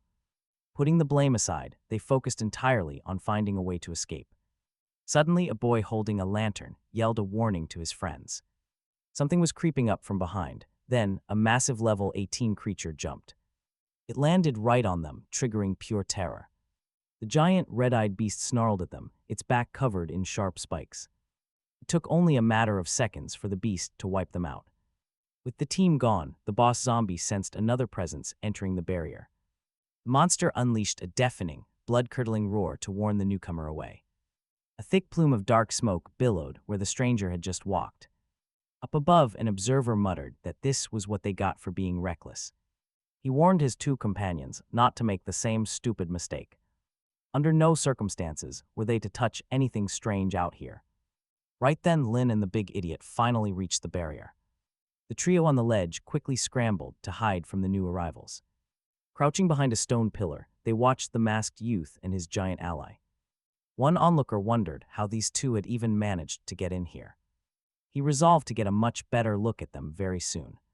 The watchers suddenly recognized the massive warrior as the big idiot, China's rank 2. They silently hoped he could crush this formidable area boss. Their leader disagreed. He pointed out that the kids who just died were actually pretty powerful too. In his mind, even the giant couldn't handle this beast all by himself. They decided to wait, hoping the giant would die so they could steal his gear. Right then, the big idiot let out a low, aggressive grunt. The direction of those three hidden players, Lin simply brushed them off. As just some naive amateurs, he really had no time to waste on them. Lin Zilu remembered the zombie guarding this class change zone. It was a colossal Titan-type boss. In his past life, some mercenaries had actually beaten it. But he still did not know its true power, not yet anyway. Lin knew taking down this apocalyptic boss would immediately trigger the class change, trapping him inside a barrier, no way out until the fight was over. If 30 players entered, that protective shield would lock them all in by force, forcing a brutal showdown. To make matters worse, any fallen players would get eaten, making the Titan zombie much stronger and leveling it up. Lin recalled that in his previous life, this monster reached level 40. Now he was marching straight toward it, reaching the activation device. He spotted red stains and some useful resource cards lying around. Since 30 players had not gathered yet, the trial had not officially started. So why not grab the loot while sorting through the cards? Our masked hero touched the magic terminal, over in their hiding spot. The three survivors watched in horror as he triggered the danger zone. A system alert flashed. Player GIE touched the spirit crystal, initiating the class change trial in most city. Only 2 challengers were present, meaning the clear rewards would be boosted. Next came the warning. The Zone Guardian was waking up right now, but hold on. His cheat system kicks in, immediately optimizing the trial settings. These sanctuaries were built across the ruins to help humanity fight back. Lin decided to take on the role of a mage this time, while directing the big idiot to act as his frontline warrior. Suddenly, a giant, red-eyed zombie loomed over them, a massive threat. This level 19 bronze boss possessed insane physical power and 2 deadly skills. Lin just scoffed. Its raw stats definitely matched that gigantic frame. But the beast clearly lacked real fighting instincts, unlike our main character, who had slain thousands of undead and held the Orb of 9 Lai. Crushing this giant would be a walk in the park. The official subjugation quest popped up the second they locked eyes. Lin accepted immediately, a 24-hour time limit for a silver tier reward. Meanwhile, the towering beast stared down at him, thinking it had found a tasty snack. No chance. Lin raised his 9 Lai bow, letting loose a single crackling purple energy arrow. It struck the Titan's arm, barely leaving a scratch.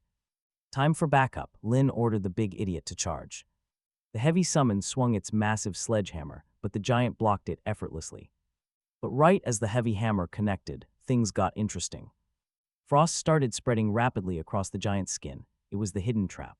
From Lin's ice arrow, the entire limb froze solid, and the beast unleashed an agonizing, ear-splitting scream. The sonic shockwave tore through the air. Slamming Lin with a massive headache, he fell to his knees, completely stunned. Furious at the attack, Lin looked up to see his loyal companion rushing in. Only to get slammed directly in the gut, the giant then grabbed him. It yanked the ice arrow from its arm, roaring in rage as night finally fell. The battle raged on as the Titan swung a massive sledgehammer at the young man. But Lin managed to dodge the heavy blow, quickly summoning a spiritual bow and arrow. Drawing from his orb, he unleashed a barrage of elemental shots directly at the Colossus. The arrows struck its body repeatedly until one final shot to the forehead wounded the beast. As the giant collapsed, Lin drew back his string, prepping a final lethal strike. But then Lin realized this zombie was a simple construction worker in its past life. It was still trying to build something, even though its fighting days were clearly over. Still, Lin knew better than to turn his back on a threat, raising his weapon. But the Titan caught him off guard, quickly constructing a makeshift shield from the debris. The giant blocked the lethal arrow, leaving Lin thoroughly exhausted and out of patience. He barked an order to Jai, telling the big idiot to activate his berserk mode. To provoke him, Lin lied and said the Colossus ate 5 of his chickens. This instantly infuriated the zombie, triggering his ultimate berserk state on the spot. Jai lunged wildly at the Colossus, while Lin searched for a safer sniping position. As the two massive zombies locked hands, a brutal power struggle began. They pushed and shoved with pure force until Lin finally found his perfect angle. He let loose a crimson-charged energy arrow that flew straight toward the enemy. It struck the Titan right in the backside, sending the monster into an absolute frenzy. It lashed out at Jai with a heavy punch before ripping the arrow out. Lin tried to explain that it was an accident, but the giant was furious. It charged straight at Jai, who managed to block and leap onto its back. He locked the Titan in a tight chokehold, trying to bring the behemoth down. But the Titan broke free just as Lin prepared to fire another shot. Once again, the arrow hit a highly sensitive spot, forcing Lin to apologize. Getting struck twice in the rear only pushed the Titan zombie completely over the edge. To make matters worse, Jai's berserk mode ended and he began to shrink. Sensing danger, Lin loaded several arrows onto his bowstring at once. He yelled for Jai to move, using the final seconds of his partner's strength. Jai unleashed one last flurry of punches before his power completely drained away. A thick blanket of dust kicked up, blinding Lin from the battlefield. But behind the smoke screen, the Titan was undergoing a terrifying change. It awakened its legendary Titan bloodline, evolving into a deadly silver rank boss. This was a nightmare scenario that Lin did not expect to face so soon. Glowing runic marks etched across the beast's forehead and massive torso. Its eyes flared with energy as its stats skyrocketed across the board. A legendary talent emerged, massively boosting its physical power and magic defense. To make things worse, every single blow it landed could now stun targets. Even its deafening roars now debuffed enemies while dealing massive physical damage. Facing a silver rank threat with a legendary talent is a massive hurdle. The rewards would be incredible, but they had to survive first. Lin stared at the behemoth, wondering how he could possibly win this. The Titan charged straight at Jai, oozing absolute confidence in its victory. Before it could strike, Lin raised his bow and fired in rapid succession. An arrow pierced the Titan's arm, but the wound healed almost instantly. Lin Zilu acts fast, transforming his bow into the deadly 9-leaf sword. He leaps into the air and lunges at the beast, landing a heavy blow. The strike wounds the monster, but Lindsay quickly notices his big ally is completely useless right now because the big guy is just busy eating chicken. Left alone, he pulls out a summon card. He summons a heavy battle robot and blows his magic horn to call the zombie cat to join the fight, quickly preparing his next big move. He charges the heavy slash skill of his sword, focusing every ounce of his mental power. The giant beast swings back, trying to crush him with a devastating smash. At the exact second those Titan arms swing toward him, he unleashes the devastating slash. The heavy blade cuts deep, huge damage, but there is a catch. The weapon's heavy recoil leaves our hero completely frozen for 2 whole seconds. Jiai's devastating strike sends the giant villain flying, Instantly, the battle robot leaps forward, driving an incredibly brutal and bone-crushing knee strike straight into its chest. Seizing the perfect opening, the zombie cat also charges at the Titan, tearing a massive, deep wound across its body. Under this relentless and brutal assault, the boss sinks deeper into the dirt. To finish it off, our hero swings his new blade once more, though controlling these summons is exhausting. His mental energy is draining fast. After a brief moment of being stunned, the giant zombie finally recovers from the stun and lashes out in a blind fury. GIE slips away safely. The monster's berserk state is finally wearing off, leaving it weakened. GIE notes the enemy used its ultimate skill too early and decides to fight head-on, knowing those massive fists will only continue to hit harder and harder. If he hesitates for even a second, he won't survive the onslaught. No running away. Since he already crippled the beast's arm, he knows the fight will get much harder. The incoming strikes will be chaotic and hard to predict. It is time to go all out. When the Colossus throws a massive punch, GIE leaps right over it. Dodging another swing, he finds an opening and slashes the monster's exposed neck. He keeps moving as dark red blood begins to pour heavily from the giant's deep neck wound. Suddenly, a system warning blares. It has detected more than one active player, which means his hard-earned dungeon rewards are going to be slashed by a massive margin. GIE is caught off guard, but he keeps fighting alongside his trusty battle robot. The giant crashes down, seemingly beaten, but wait, our hero spots some uninvited guests. 3 players stroll right into the boss chamber, telling one another to stay calm. These greedy opportunists rushed here to steal his incredibly hard work and grab the rewards. One guy is already dreaming of making world headlines for being the first to unlock a class change, but the girl warns them to move faster because GIE is already on the very verge of defeating the giant boss. One of the boys snaps, telling her to shut up before he loses his temper.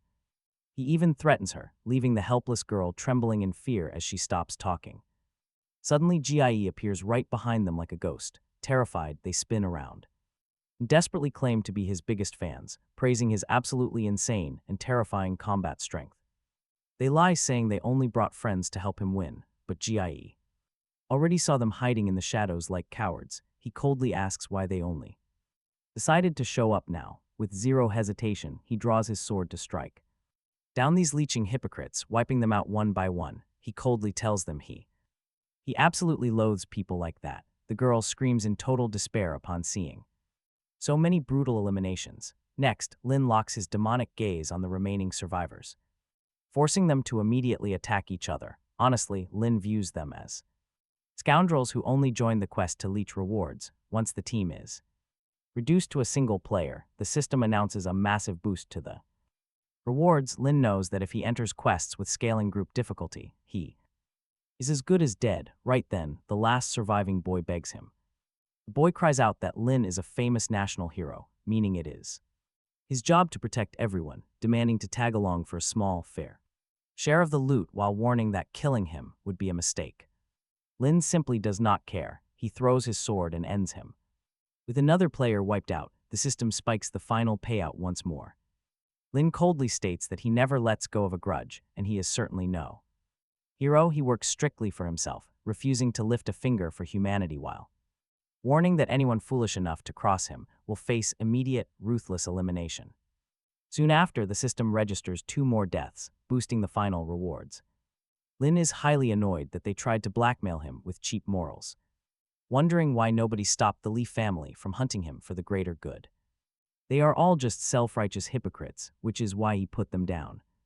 After finally slitting the throat of the Titan zombie, he earns massive gold and becomes the very first player to slay a silver rank boss. The system congratulates him on the completion, awarding 2 random items of the exact same rank. Lin is completely stunned to see the rewards have doubled, though he wastes 0 time opening his chest, finding a mysterious scroll. In a quill, the text explains that if Lin signs the contract, the legendary class change station will activate. Overjoyed at this, Lin signs his name on the spot, earning a congratulatory system ping. For completing the unlock, his rewards include 500 rare reputation points, 3,000 shiny gold coins, and 1,500 experience. This pushes him straight to level 15, granting 3 stat points to dump into strength or physique. On top of that, he is recognized as the first player to unlock a class station, scoring an incredibly rare, unique achievement. He wonders if this massive buff is the boosted reward. Meanwhile, Lin overhears faint murmurs from other players, planning to grab their dungeon loot. While searching for a quiet spot, moving on, he wakes his big companion with a sudden slap to the face, telling him to eat some chicken. The stinging blow gets the guy up, allowing the duo to travel on.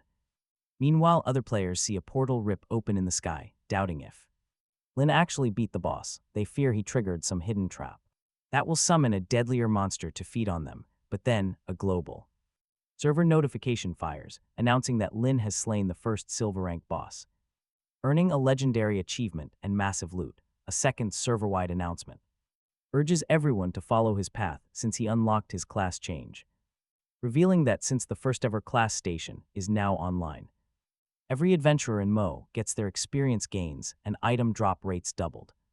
Defeating zombies, suddenly a massive explosion erupts, leaving the players completely shocked. But their shock turns to pure excitement when they realize they have actually leveled up, instantly becoming huge fans of GIE, and the hype gets so crazy that some start fighting each other for experience and gold coins. But get this, a distant observer suddenly remembers that just 30 people died trying to activate this very same station elsewhere. A player shouts that he knew GIE would never settle for just one announcement, guessing the guy wanted at least 3 global announcements. Meanwhile, a powerful figure notes that this rising player originates from their region, but moved to Moe when the apocalypse started, meaning he will surely return to embrace his homeland, far away from all that noisy commotion.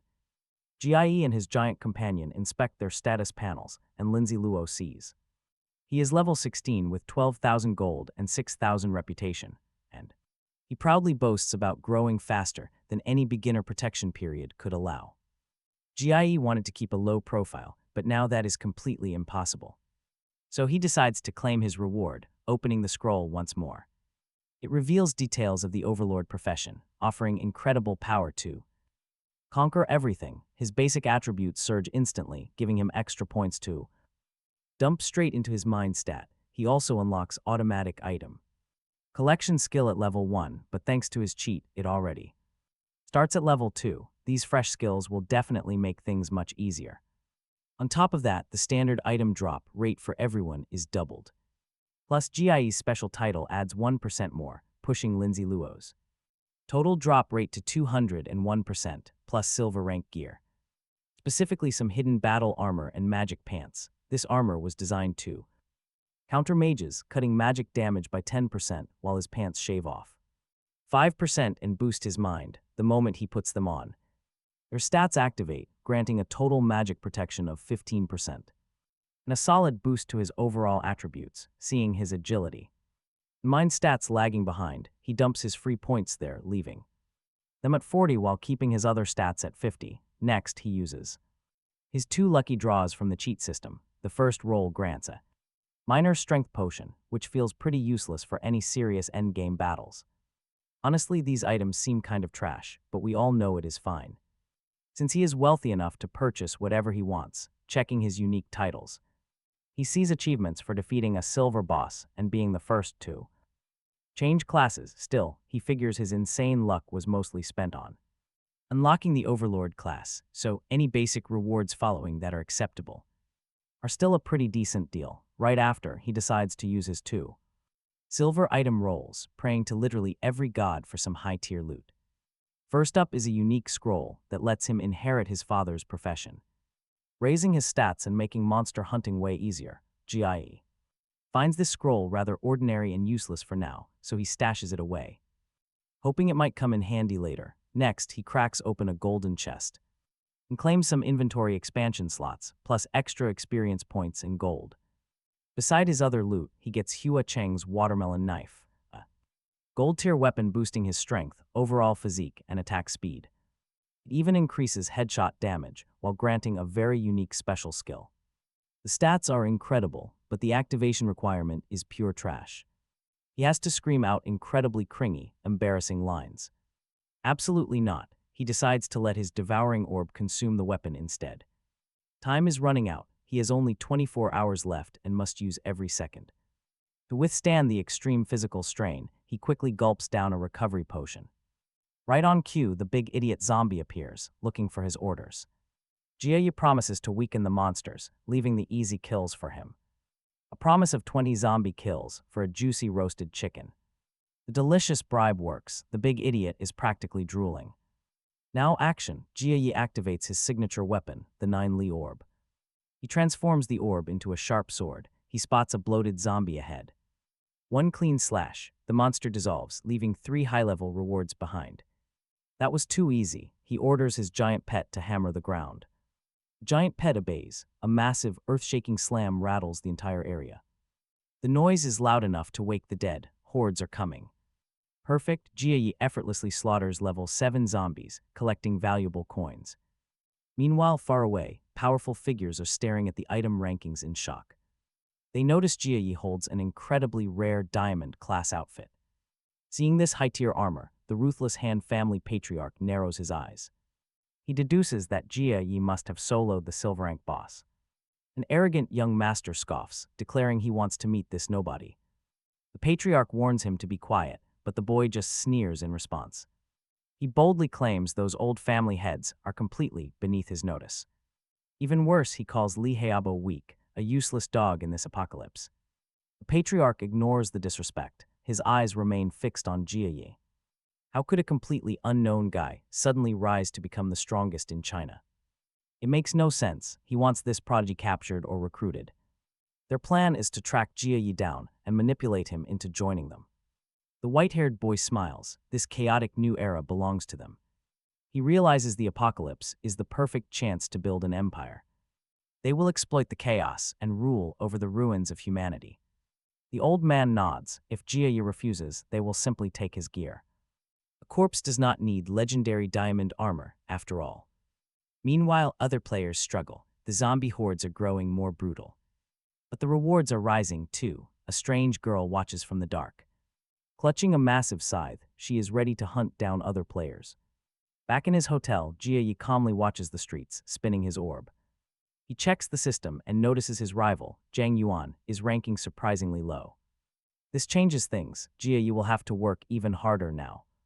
Normally, Zhang would hit level 9 tomorrow and immediately unlock his class. But Jia's regression has changed history, slowing down everyone else's growth. He cannot get complacent. The real struggle has only just begun. Ready for anything, Jia feels completely confident in his current combat strength. He starts grabbing multiple items from his backpack to upgrade their power. Suddenly, a terrible stench hits the room. Did his big idiot companion just fart? Unable to bear the smell, he decides to take a rare bath. Once he gets out, his companion wants a turn, but Jia refuses. Bedtime, he recalls how in his past life, people completely forgot to bathe. They were too busy surviving the chaos. Now, at the quiet hotel, both companions finally rest, but in the middle of the night, the toilet suddenly flushes. Out crawls a massive, hideous zombie rat. Jia wakes up instantly. He is face to face with a monster. The creature lunges. He immediately notices the mutation has made it gigantic. Too easy, he effortlessly slices the massive rodent clean in half. But this threat runs much deeper. This is not just a single pest. Swarms of them begin pouring out from sewers across the entire city.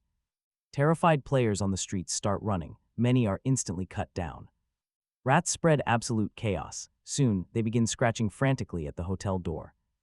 Jia suspects this is a full horde. No system announcement arrived.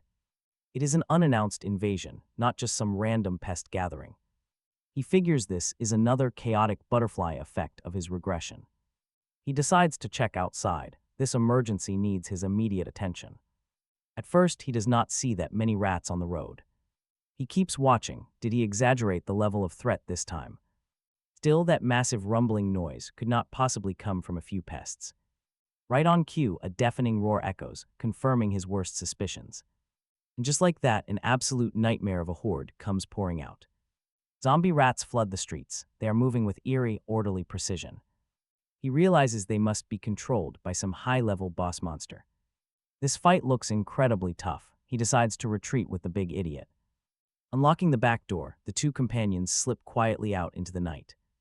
Jia pulls on his mask. He carefully observes the passing wave. Luckily, they are not spotted. He thinks about the rewards for winning. The loot would be insane, but caution is key against so many. First, he wants to understand exactly what these mutant rats are searching for. He orders the big idiot to stay put and avoid drawing attention. Equipping the Ring of the Night, he glides silently across the buildings to investigate. He finds a perfect vantage point near a bridge where rats are gathering. He spots a house. Who would be naive enough to hide there now? 8 days into the apocalypse, staying in a residential home is suicide. He considers using his float skill to reach the roof, but why waste it? He decides to save the skill, continuing his observation from a distance. He waits in complete silence. Suddenly, the chaotic noise stops completely. A massive shield appears, just like at the class change facility. This bizarre protective barrier separates this area from the rest of the world. What a stroke of luck, he signals the big idiot to get moving. No more waiting, both of them grab their weapons and prepare for action. They readied themselves to fight. Leaping across rooftops, they spotted a swarm of red-eyed crows circling overhead. Seeing this, they immediately went silent. Making noise would attract too many zombie beasts at once. They just could not fight them all. Approaching a massive mansion, Lin Zilu spotted even more zombie rats and crows gathering below. Strangely, they were all coexisting peacefully. They were even marching into the mansion in perfect, orderly lines. Talk about creepy. Determined to investigate, he secured a rope and slithered down alongside his loyal zombie. Dasha followed closely. They landed near the mansion they had just been watching from above. But as they ran, something stopped them cold. Zombie tigers, lions, and bears blocked the way. Dozens of enraged beasts gathered. He did not underestimate their raw power. He feared the bear's power, both in his past life and right now. Then he noticed those infected creatures stepping into a glowing yellow portal and vanishing. Other infected animals from across the city of Mo were also heading toward this spot. After keeping watch through the entire night, our hero noticed all the beasts had finally gone. With the area clear, he and Dasha decided it was time to step inside themselves. Stepping closer to the glowing yellow portal, he realized they were looking at an unknown dungeon. The system immediately chimed in, asking if he wished to enter this uncharted territory. The first scaled for a fair duel. The second type simply teleported the challenger to a mission based entirely on their level. This was history in the making, the first unknown dungeon ever. Thankfully, he had cleared countless dungeons in his past life. Armed with broken cheats, he felt safe. Still, he hoped for the same protection mechanic he had enjoyed during the mysterious trials. Once the system confirmed he could leave safely if hurt, he was ready. With his mind made up, he prepared to press forward and make his move. He clicked the prompt, knowing he could return to the city of Mo whenever he wanted. But there was a catch: he had to enter completely alone. Dasha did not have those cheat codes. So Dasha had to stay. Lin Zilu gripped his sword. He was teleported into the mysterious dungeon, right where he landed. Flames suddenly erupted, lighting up the area. He tapped on the wall and instinctively slashed at something charging him. An alert popped up. He had activated a special trial known as the Dungeon of Despair. It was a brutal, endless labyrinth from which no explorer had ever returned alive. The goal was simple: survive the traps, crush the beasts, and find the escape. But then the system glitched. It was modifying the parameters because Lin Zilu had discovered an entirely hidden dungeon. He was shocked by this new zone and its unusual teleportation portal entry method. And those portal-bound beasts trapped here too. Even though the trial heavily restricted weapons, he was far from helpless. He could still easily use his 9-leaf sword and all his powerful abilities. The system simply could not patch this bug since his soul held the 9-leaf pearl. With the bug removal complete, the dungeon's true challenges finally locked in. The system adjusts the trials to match our main character's abilities.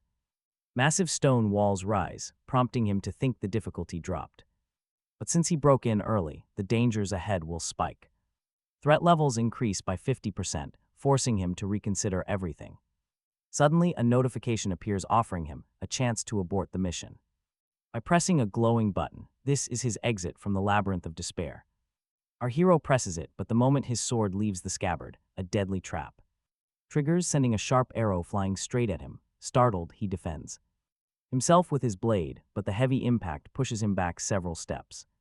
In an unexplored dungeon, danger is always expected. He quickly realizes that ordinary players would have been absolutely destroyed by that arrow. Suddenly, A volley of deadly traps fires, and to survive the onslaught, he kicks open a heavy door and bolts down the long corridor.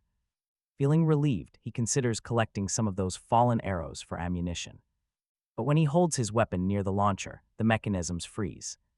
Thus he relies on instinct and memory, getting pumped about finally. Locating the exit, trusting his gut, he carefully heads right until he accidentally steps on a skeleton. No useful loot or clues remain. On the dusty bones, which seem left behind purely to scare trespassers, he presses forward until reaching a door with the number 1 carved on it. But as he pulls the handle, a giant zombie rat leaps out. Reacting instantly, our hero slashes forward and deletes the beast right away. This clean victory earns him experience points along with some food resource cards. Already starving, he devours the food but complains about the lack of napkins. He knows that without completing his class advancement trial first, survival here would have been impossible. Determined to push on, he turns right again. He begins tapping along the cold walls, searching for hidden traps or clues, but ends up wandering through these incredibly dull and monotonous corridors forever. Suddenly, a massive torrent of freezing water shoots straight at his face. It is a childish, highly annoying trap. Moving past the mess, he locates door number 2 and easily takes down several more undead beasts. Upon reaching the 10th door, he confronts a giant zombie rat boss. He easily crushes it, claiming a gold and diamond ranked 9ly orb. He realizes that all the crossroads here have the exact same layout. 2 paths are totally fatal, while the safe third option splits in 2. One has traps, the other has absolutely nothing. He deduces that the monster count directly matches the door numbers, approaching door 002. He expects 2 bosses waiting inside since door 001 only had 1. Now he fully understands why they call this the Labyrinth of Despair. There is no light ahead, slowly crushing a challenger's mind with every step. But knowing the beasts will get tougher and the traps more dangerous, he stays on high alert and opens door 002, just as expected. 2 bronze-rank bosses wait. Our hero charges ahead without fear and unleashes multiple swift slashes to defeat them, instantly reaching level 18 for his victory. Lin Zilu claims a powerful agility fruit. Grants him a single point in that stat. He also sets down a trap card right in front of door 003, sending the 3 bosses inside falling straight into a pit, wrapping up his 3rd day inside the maze. Soon, day 4 begins with our hero upgrading his 9-leaf sword. Now, his trusty weapon boosts his strength by 10 points, tears through armor, and deals 130% damage. Its cutting skill pumps out 140% damage, pushing energy to 220, while a heavy slash delivers 240% strength damage, paralyzing enemies for 2 seconds. He can even fire 2 arrows at once with the 9-leaf bow, and his spike traps have a deadly flesh-tearing effect. His dual swords also get a massive speed boost, allowing him to shred low-tier zombies in seconds. Time to test this bad boy out. He charges at bronze-rank zombie beasts, instantly wiping out 3 of them in a flash. Meanwhile, on the outside, several level 10 players are advancing their classes, following in our hero's footsteps, but everyone's really searching for updates on GIE who vanished. However, they notice that GIE is still sitting at rank number 1, meaning he's not dead, just hiding out somewhere. Back inside the maze, Lin Zilu keeps unleashing swift slashes from his newly upgraded sword to crush zombie beasts, feeling a whole new level of power. The slaughter goes on smoothly until one of these creatures suddenly detonates right as it dies, catching him completely off guard. That's when he realizes he just slayed a rare level 9 zombie rat boss, scoring a massive pile of points, just as he claims a shiny bronze chest. 2 sneaky zombie beasts ambush him from behind. Too bad for them. In a blink, our hero tears them apart like they're nothing. Shortly after, he puts down a zombie cow and another rat, pushing himself to level 20. This grants him 3 fresh stat points to distribute, putting them into strength and defense. To celebrate hitting this rank, he unlocks the right to draw from a super cheat item lottery, which he spins without wasting a second. He pulls an absolute cheat skill called Eyes of Discernment, which allows him to uncover hidden details about any living target that no normal player could ever see. With this cheat active, the moment Lin Zilu glances at other players, he can inspect their entire inventory, revealing secrets that were once totally invisible. Not only that, he can now spot any monster's fatal weak points instantly. Having everyone's secrets laid bare makes him basically invincible, and maybe a little lonely at the top. Still, the second half of the skill's description is a bit vague since he's not quite sure how deep this weakness scanning goes. Naturally, he wants to test it on the next batch of undead beasts he encounters. First, he fuses some materials with his 9-leaf orb, then ventures deeper down the dark, twisting hallways of the maze. He stops right in front of a high-level door, and the moment he cracks it open, a horde of beasts surges out. A swarm of red-eyed crows dives straight at him, and he triggers his eyes of discernment. Scanning the flying pests, he notices that one of them is weak to fire and has a slightly damaged right wing. Recognizing the insane potential of this skill, he puts it to the test by targeting the crow's vulnerable right wings with his blade, striking multiple targets dead on their weak spots and bringing them crashing down in an instant. Once the dust settles, he pulls out a scrap of parchment and starts jotting down his massive monster kill count. After wiping out the entire swarm of beasts nesting inside that chamber, he pushes deeper into the winding maze, navigating the dark paths until he stops. A dead end blocks his path. He strikes the cold stone wall with his sword. He wants to see if a secret mechanism activates. Checking the map marked with a yin-yang symbol, he cautiously creeps forward, the eerie quiet along the path starts to unnerve him, but he knows the exit is close. He keeps searching for the right way. Suddenly, a massive dragon-carved door slams down from the ceiling, completely blocking the path. With no other choice left, he steps through the giant, mysterious entrance. Inside the chamber, he spots a massive, spinning red sphere. Suddenly, a system notification congratulates him for clearing a dungeon challenge. He gets 2 weird rewards with absolutely no item descriptions. Not wanting to miss a single thing, he looks around to see if any other secrets hide in the room. He walks toward a glowing manifestation of magical energy in the center of the chamber, observing it closely. But when he finally touches the magic, it shatters into colorful, glowing fragments, sending him floating right in the middle of the storm. Soon after, a mysterious cocoon materializes at the core. The raw power swirls around his body, violently tearing at his skin and leaving deep cuts. Then, the entire force surges into the cracking cocoon. This wild, ancient magic is fully absorbed by Lin Zilu, who somehow survives the brutal impact. As the energy fuses with the planet's own force, he begins to awaken a brand new class. It's the Green Emperor, which will digitize. Once he leaves the dungeon, a vibrant green ring manifests in midair, channeling the very elements of nature. The moment he grabs it, absolute control is his.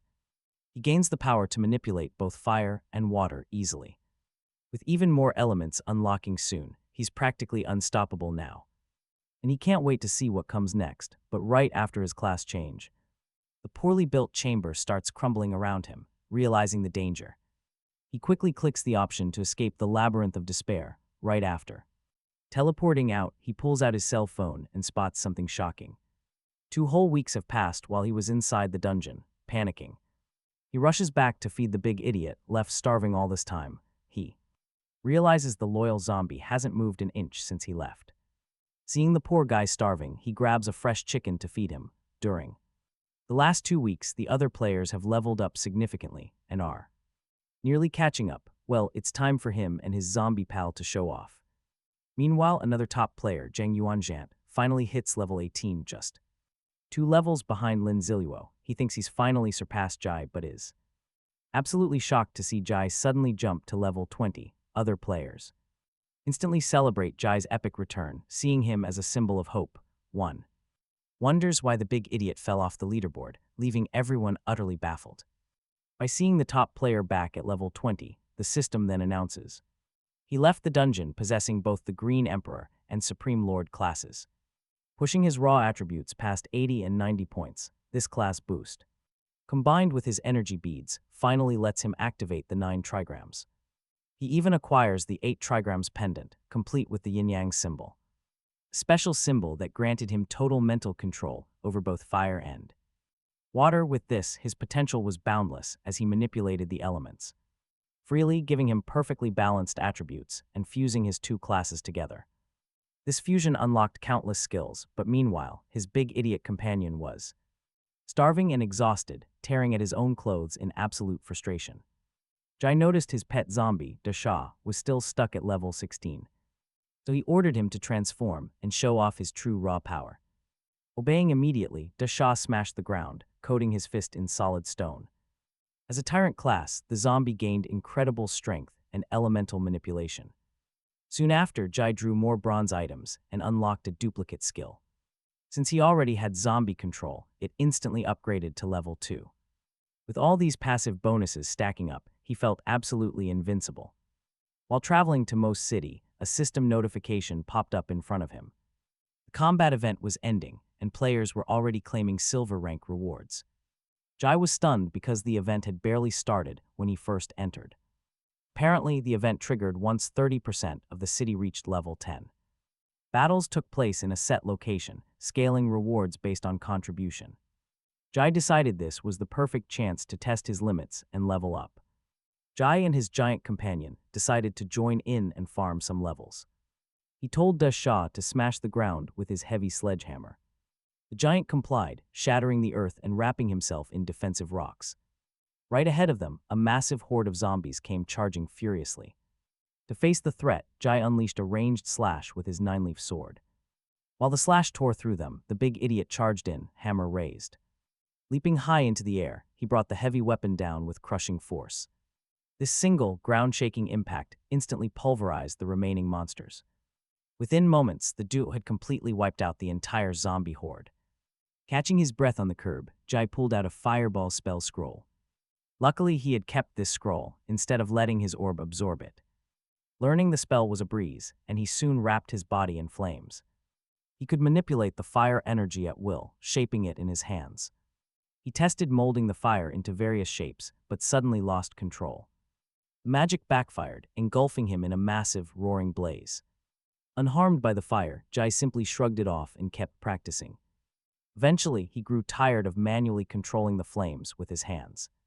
Instead, he decided to channel the magic through his Green Emperor class. By using his mind, he could now conjure explosive spheres of fire.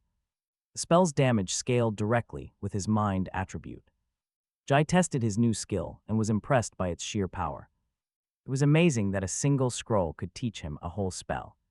He figured shops in other cities would have even more magical scrolls. Next on his list was finding a roasted chicken to feed his companion. He also wanted to see if other cities had started their own events. Meanwhile, over in Jing City, the Li family was incredibly annoyed. They were stuck in third place on the leaderboard, craving absolute dominance. Draw too much attention. Still, a scout reports they can easily reach.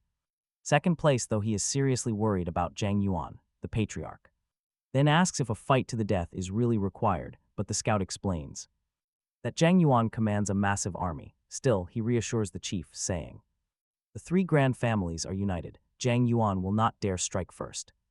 Irritated by this hesitation, the lord of the Li family orders his soldiers to secure first place at any cost, and they vow to succeed no matter what. No matter how dirty the methods, as they file out, the patriarch pulls their top soldier, Shi Jingshan, aside for a specific mission he must discover why Rong Giant is missing from the leaderboards and eliminate Zhang Yuan permanently. Shi Jingshan nods, stating that he understands the task but needs to gather proper gear first. Once he departs, the family head remains uneasy, knowing things are about to go south, determined to locate Hao Bo and restore the Li family to glory. Amidst this chaos, he enters a private study, slides a decorative vase, revealing a hidden stone passage behind his bookshelf to slip away unnoticed. Meanwhile, deep within the ruined streets of Mo City, Lin Zilu is busy blowing zombies to pieces with his fireballs.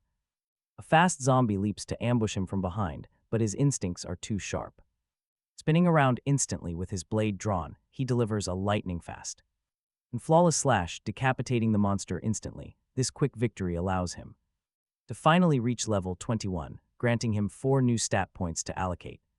He pumps them straight into his mind stat to massively boost his spell damage. Lin Zilu and the big idiot press on, quickly reaching the border of Mo City. Unfortunately, the path to the outside world is sealed off by a massive magical barrier that won't open anytime soon. Not wanting to waste time, he uses his special key to force a breach right through the glowing blue wall. On the other side lies a bizarre, pitch-black void that looks like some checkpoint. He signals the big idiot to stick close as they step forward together.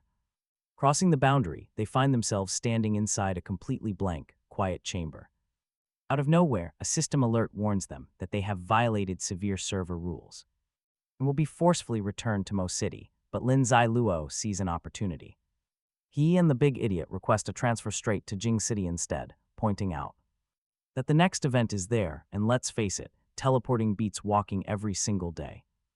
Amazingly, the system approves their crazy request and issues a server-wide teleportation alert. They are warped instantly directly to the dangerous outer border of Jing City. Breathing a brief sigh of relief, they land, only to be hit with a massive shock. The entire area is crawling with high-level zombies, instantly. Lin Zilu unsheathes his 9-leaf sword, while his partner swings a heavy sledgehammer. Standing back to back, they begin absolutely tearing through the undead crowd. They slaughter mountains of monsters, chugging stamina potions to keep their momentum.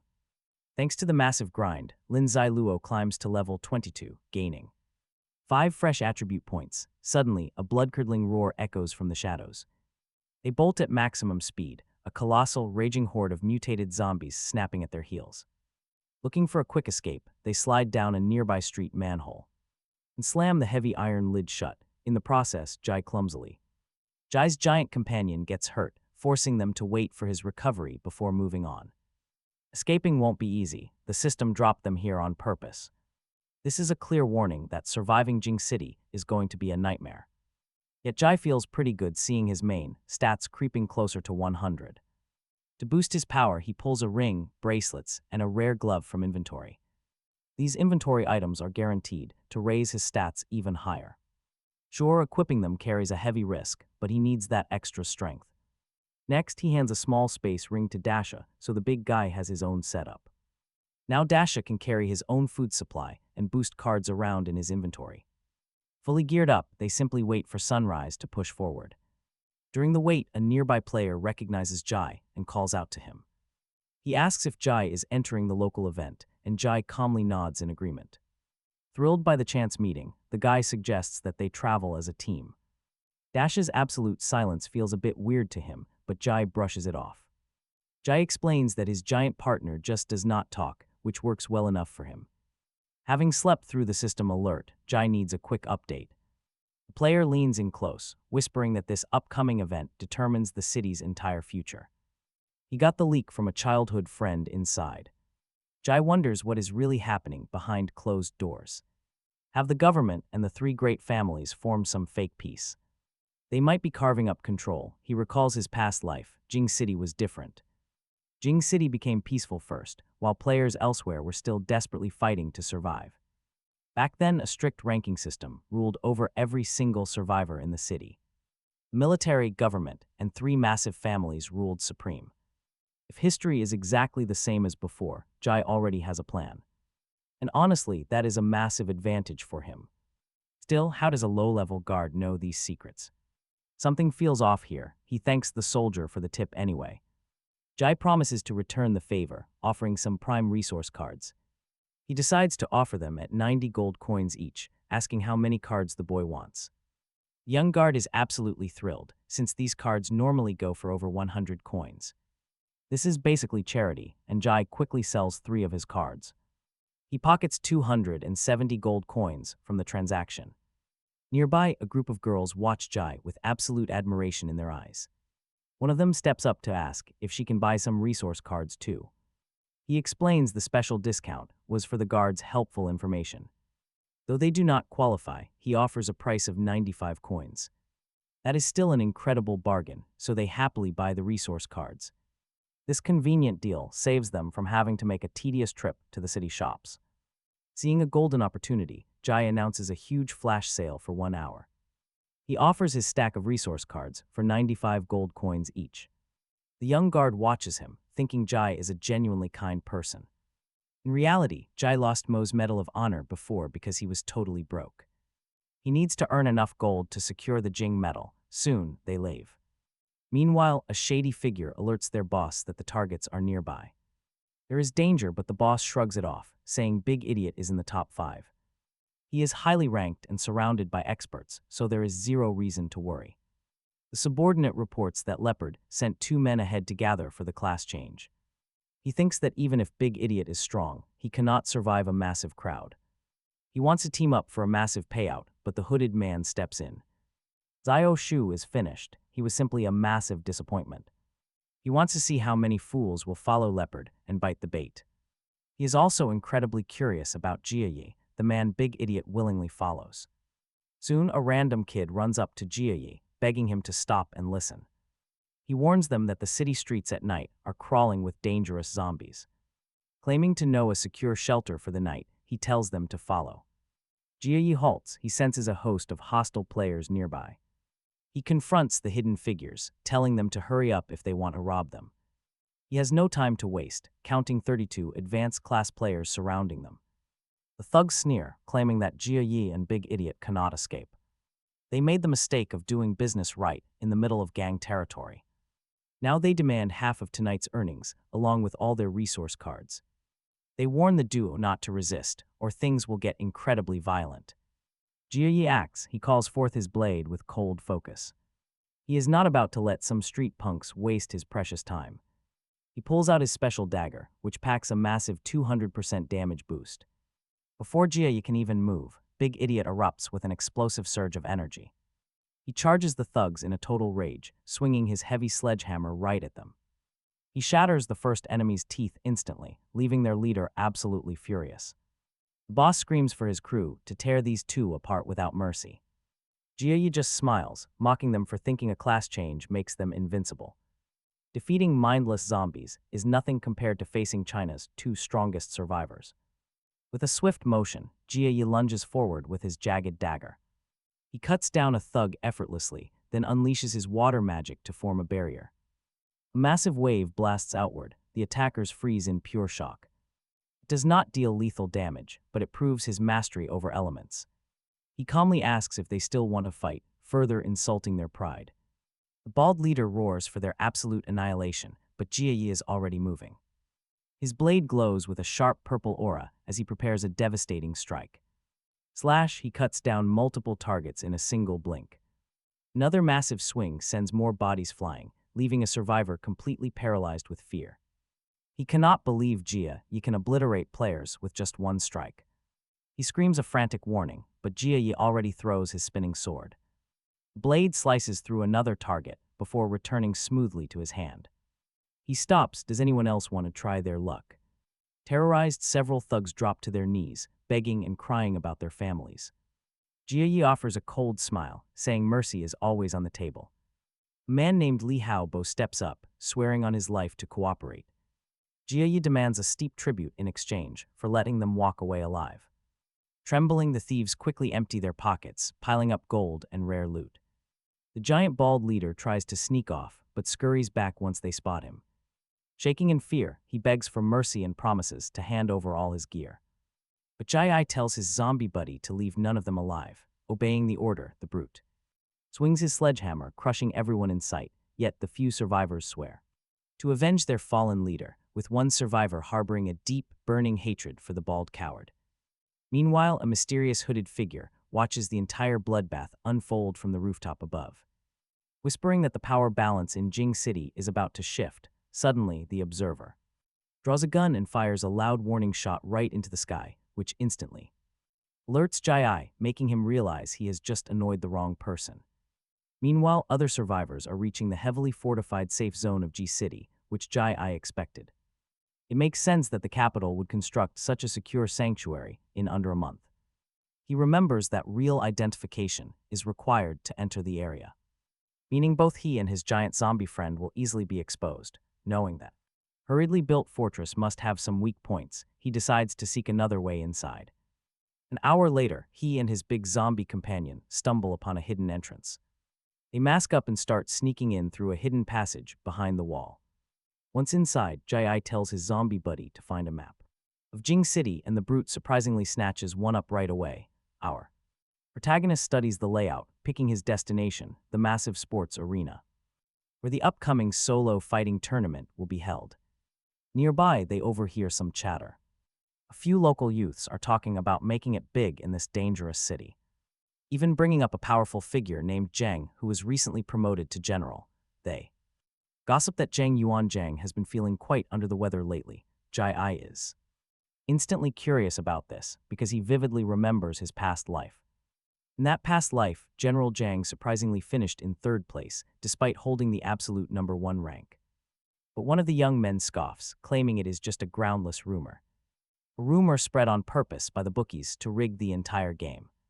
To back up his claim, he bets 500 gold coins that General Zhang will take first place. Intrigued, Jai Ai asks who is running the book, so he can place a wager of his own. The youths point him toward a distinctive red building right across from the main tournament arena, run by the city's 3 ruling families. Jai Ai thanks them for the tip and dashes straight over to the betting house with his giant zombie companion.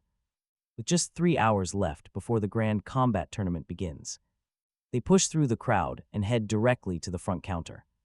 Jai Ai asks the bookie behind the desk about the betting options, inquiring specifically about the payout rate for General Zhang to win the tournament. The bespectacled bookie replies that the odds for Zhang taking first are just 1.2. Jai Ai instantly spots the corrupt manipulation behind this, realizing they are using public trust to rig the system, so he decides to put his money on Zhang Yuanjiang, finishing in third place. The bookie is stunned, but Jai Ai confidently drops 20,000 gold coins on that exact result. A random guy in line mutters that a win would net him a massive 60,000 gold coins. Everyone believed the general was far too powerful to land in third place. Lindsay was bound to lose, but Jai remained unfazed, dropping 20,000 of his big buddies gold coins on that exact same third place finish. The bookie was shocked. 40,000 gold coins on a totally absurd bet. Our hero simply shrugged. He was in a rush. The tournament was starting. His big buddy even threatened the dealer to hand over the slips. The vendor quickly passed them over, and then they were off. They headed straight for the massive arena. It was time. Suddenly an announcement echoed. Player Jai had officially registered. He spent just 10 coins and absolute steal. Soon the massive stands packed out. Fighters waited in the staging area. The atmosphere was electric. The 2 allies squeezed through the crowd, quickly spotting the giant Zhang Yuanjiang. He carried a massive sword. At 2 in the afternoon, the games began. Finally, right at the start, one fighter immediately taunts his opponent. He claims his hands slipped when he accidentally eliminated his buddy. This completely enrages Chen Shou, leader of the leopards. His aura flares. Pure power, seeing this, his opponent with the giant sledgehammer tries to calm him down, but our main character was already watching closely. He quietly whispers that he will personally defeat that hammer-wielding giant. Meanwhile, his big buddy watching from the sidelines gets completely hypnotized. He stared at that massive weapon, seeing his buddy's eager gaze. Lindsay promises him that hammer. Talk about ultimate confidence. Lindsay knows the second this fight ends, it will be his turn to enter the arena. Whispers ripple through the crowd, recognizing the leopard leader and identifying his brutal rival as Shi Jing of the elite Li family. The audience cheers wildly for the Li family, thinking the leopards are done. Jai quietly laughs. The spectators always run to the newest shiny thing. They have zero memory, with both fighters boiling with pure rage. The match finally explodes. Right off the bat, Shi Jing moves. He activates his meteor skill, slamming his sledgehammer into the ground. Boom, the shockwave instantly hurls the leopard leader straight backward, and Shi Jing mocks him as weak. Wasting no time, the giant leaps forward with his weapon and a sinister grin. He possesses the demonic war body trait, which makes him incredibly brutal and skyrockets his stats. He strikes with absolute fury, yet the leopard leader somehow survives. He quickly dodges, leaping right behind that massive hammer-wielding giant. Midair, he swings his sword with everything he has got, slashing his opponent's heavy armor, but before he can even land safely, Shi Jing retaliates, swinging that massive hammer in a crushing arc that hits him head-on, sending him flying backward in absolute agony. He crashes hard, totally broken, just as Shi Jing raises his hammer to deliver the final blow. The referee steps in and calls the match.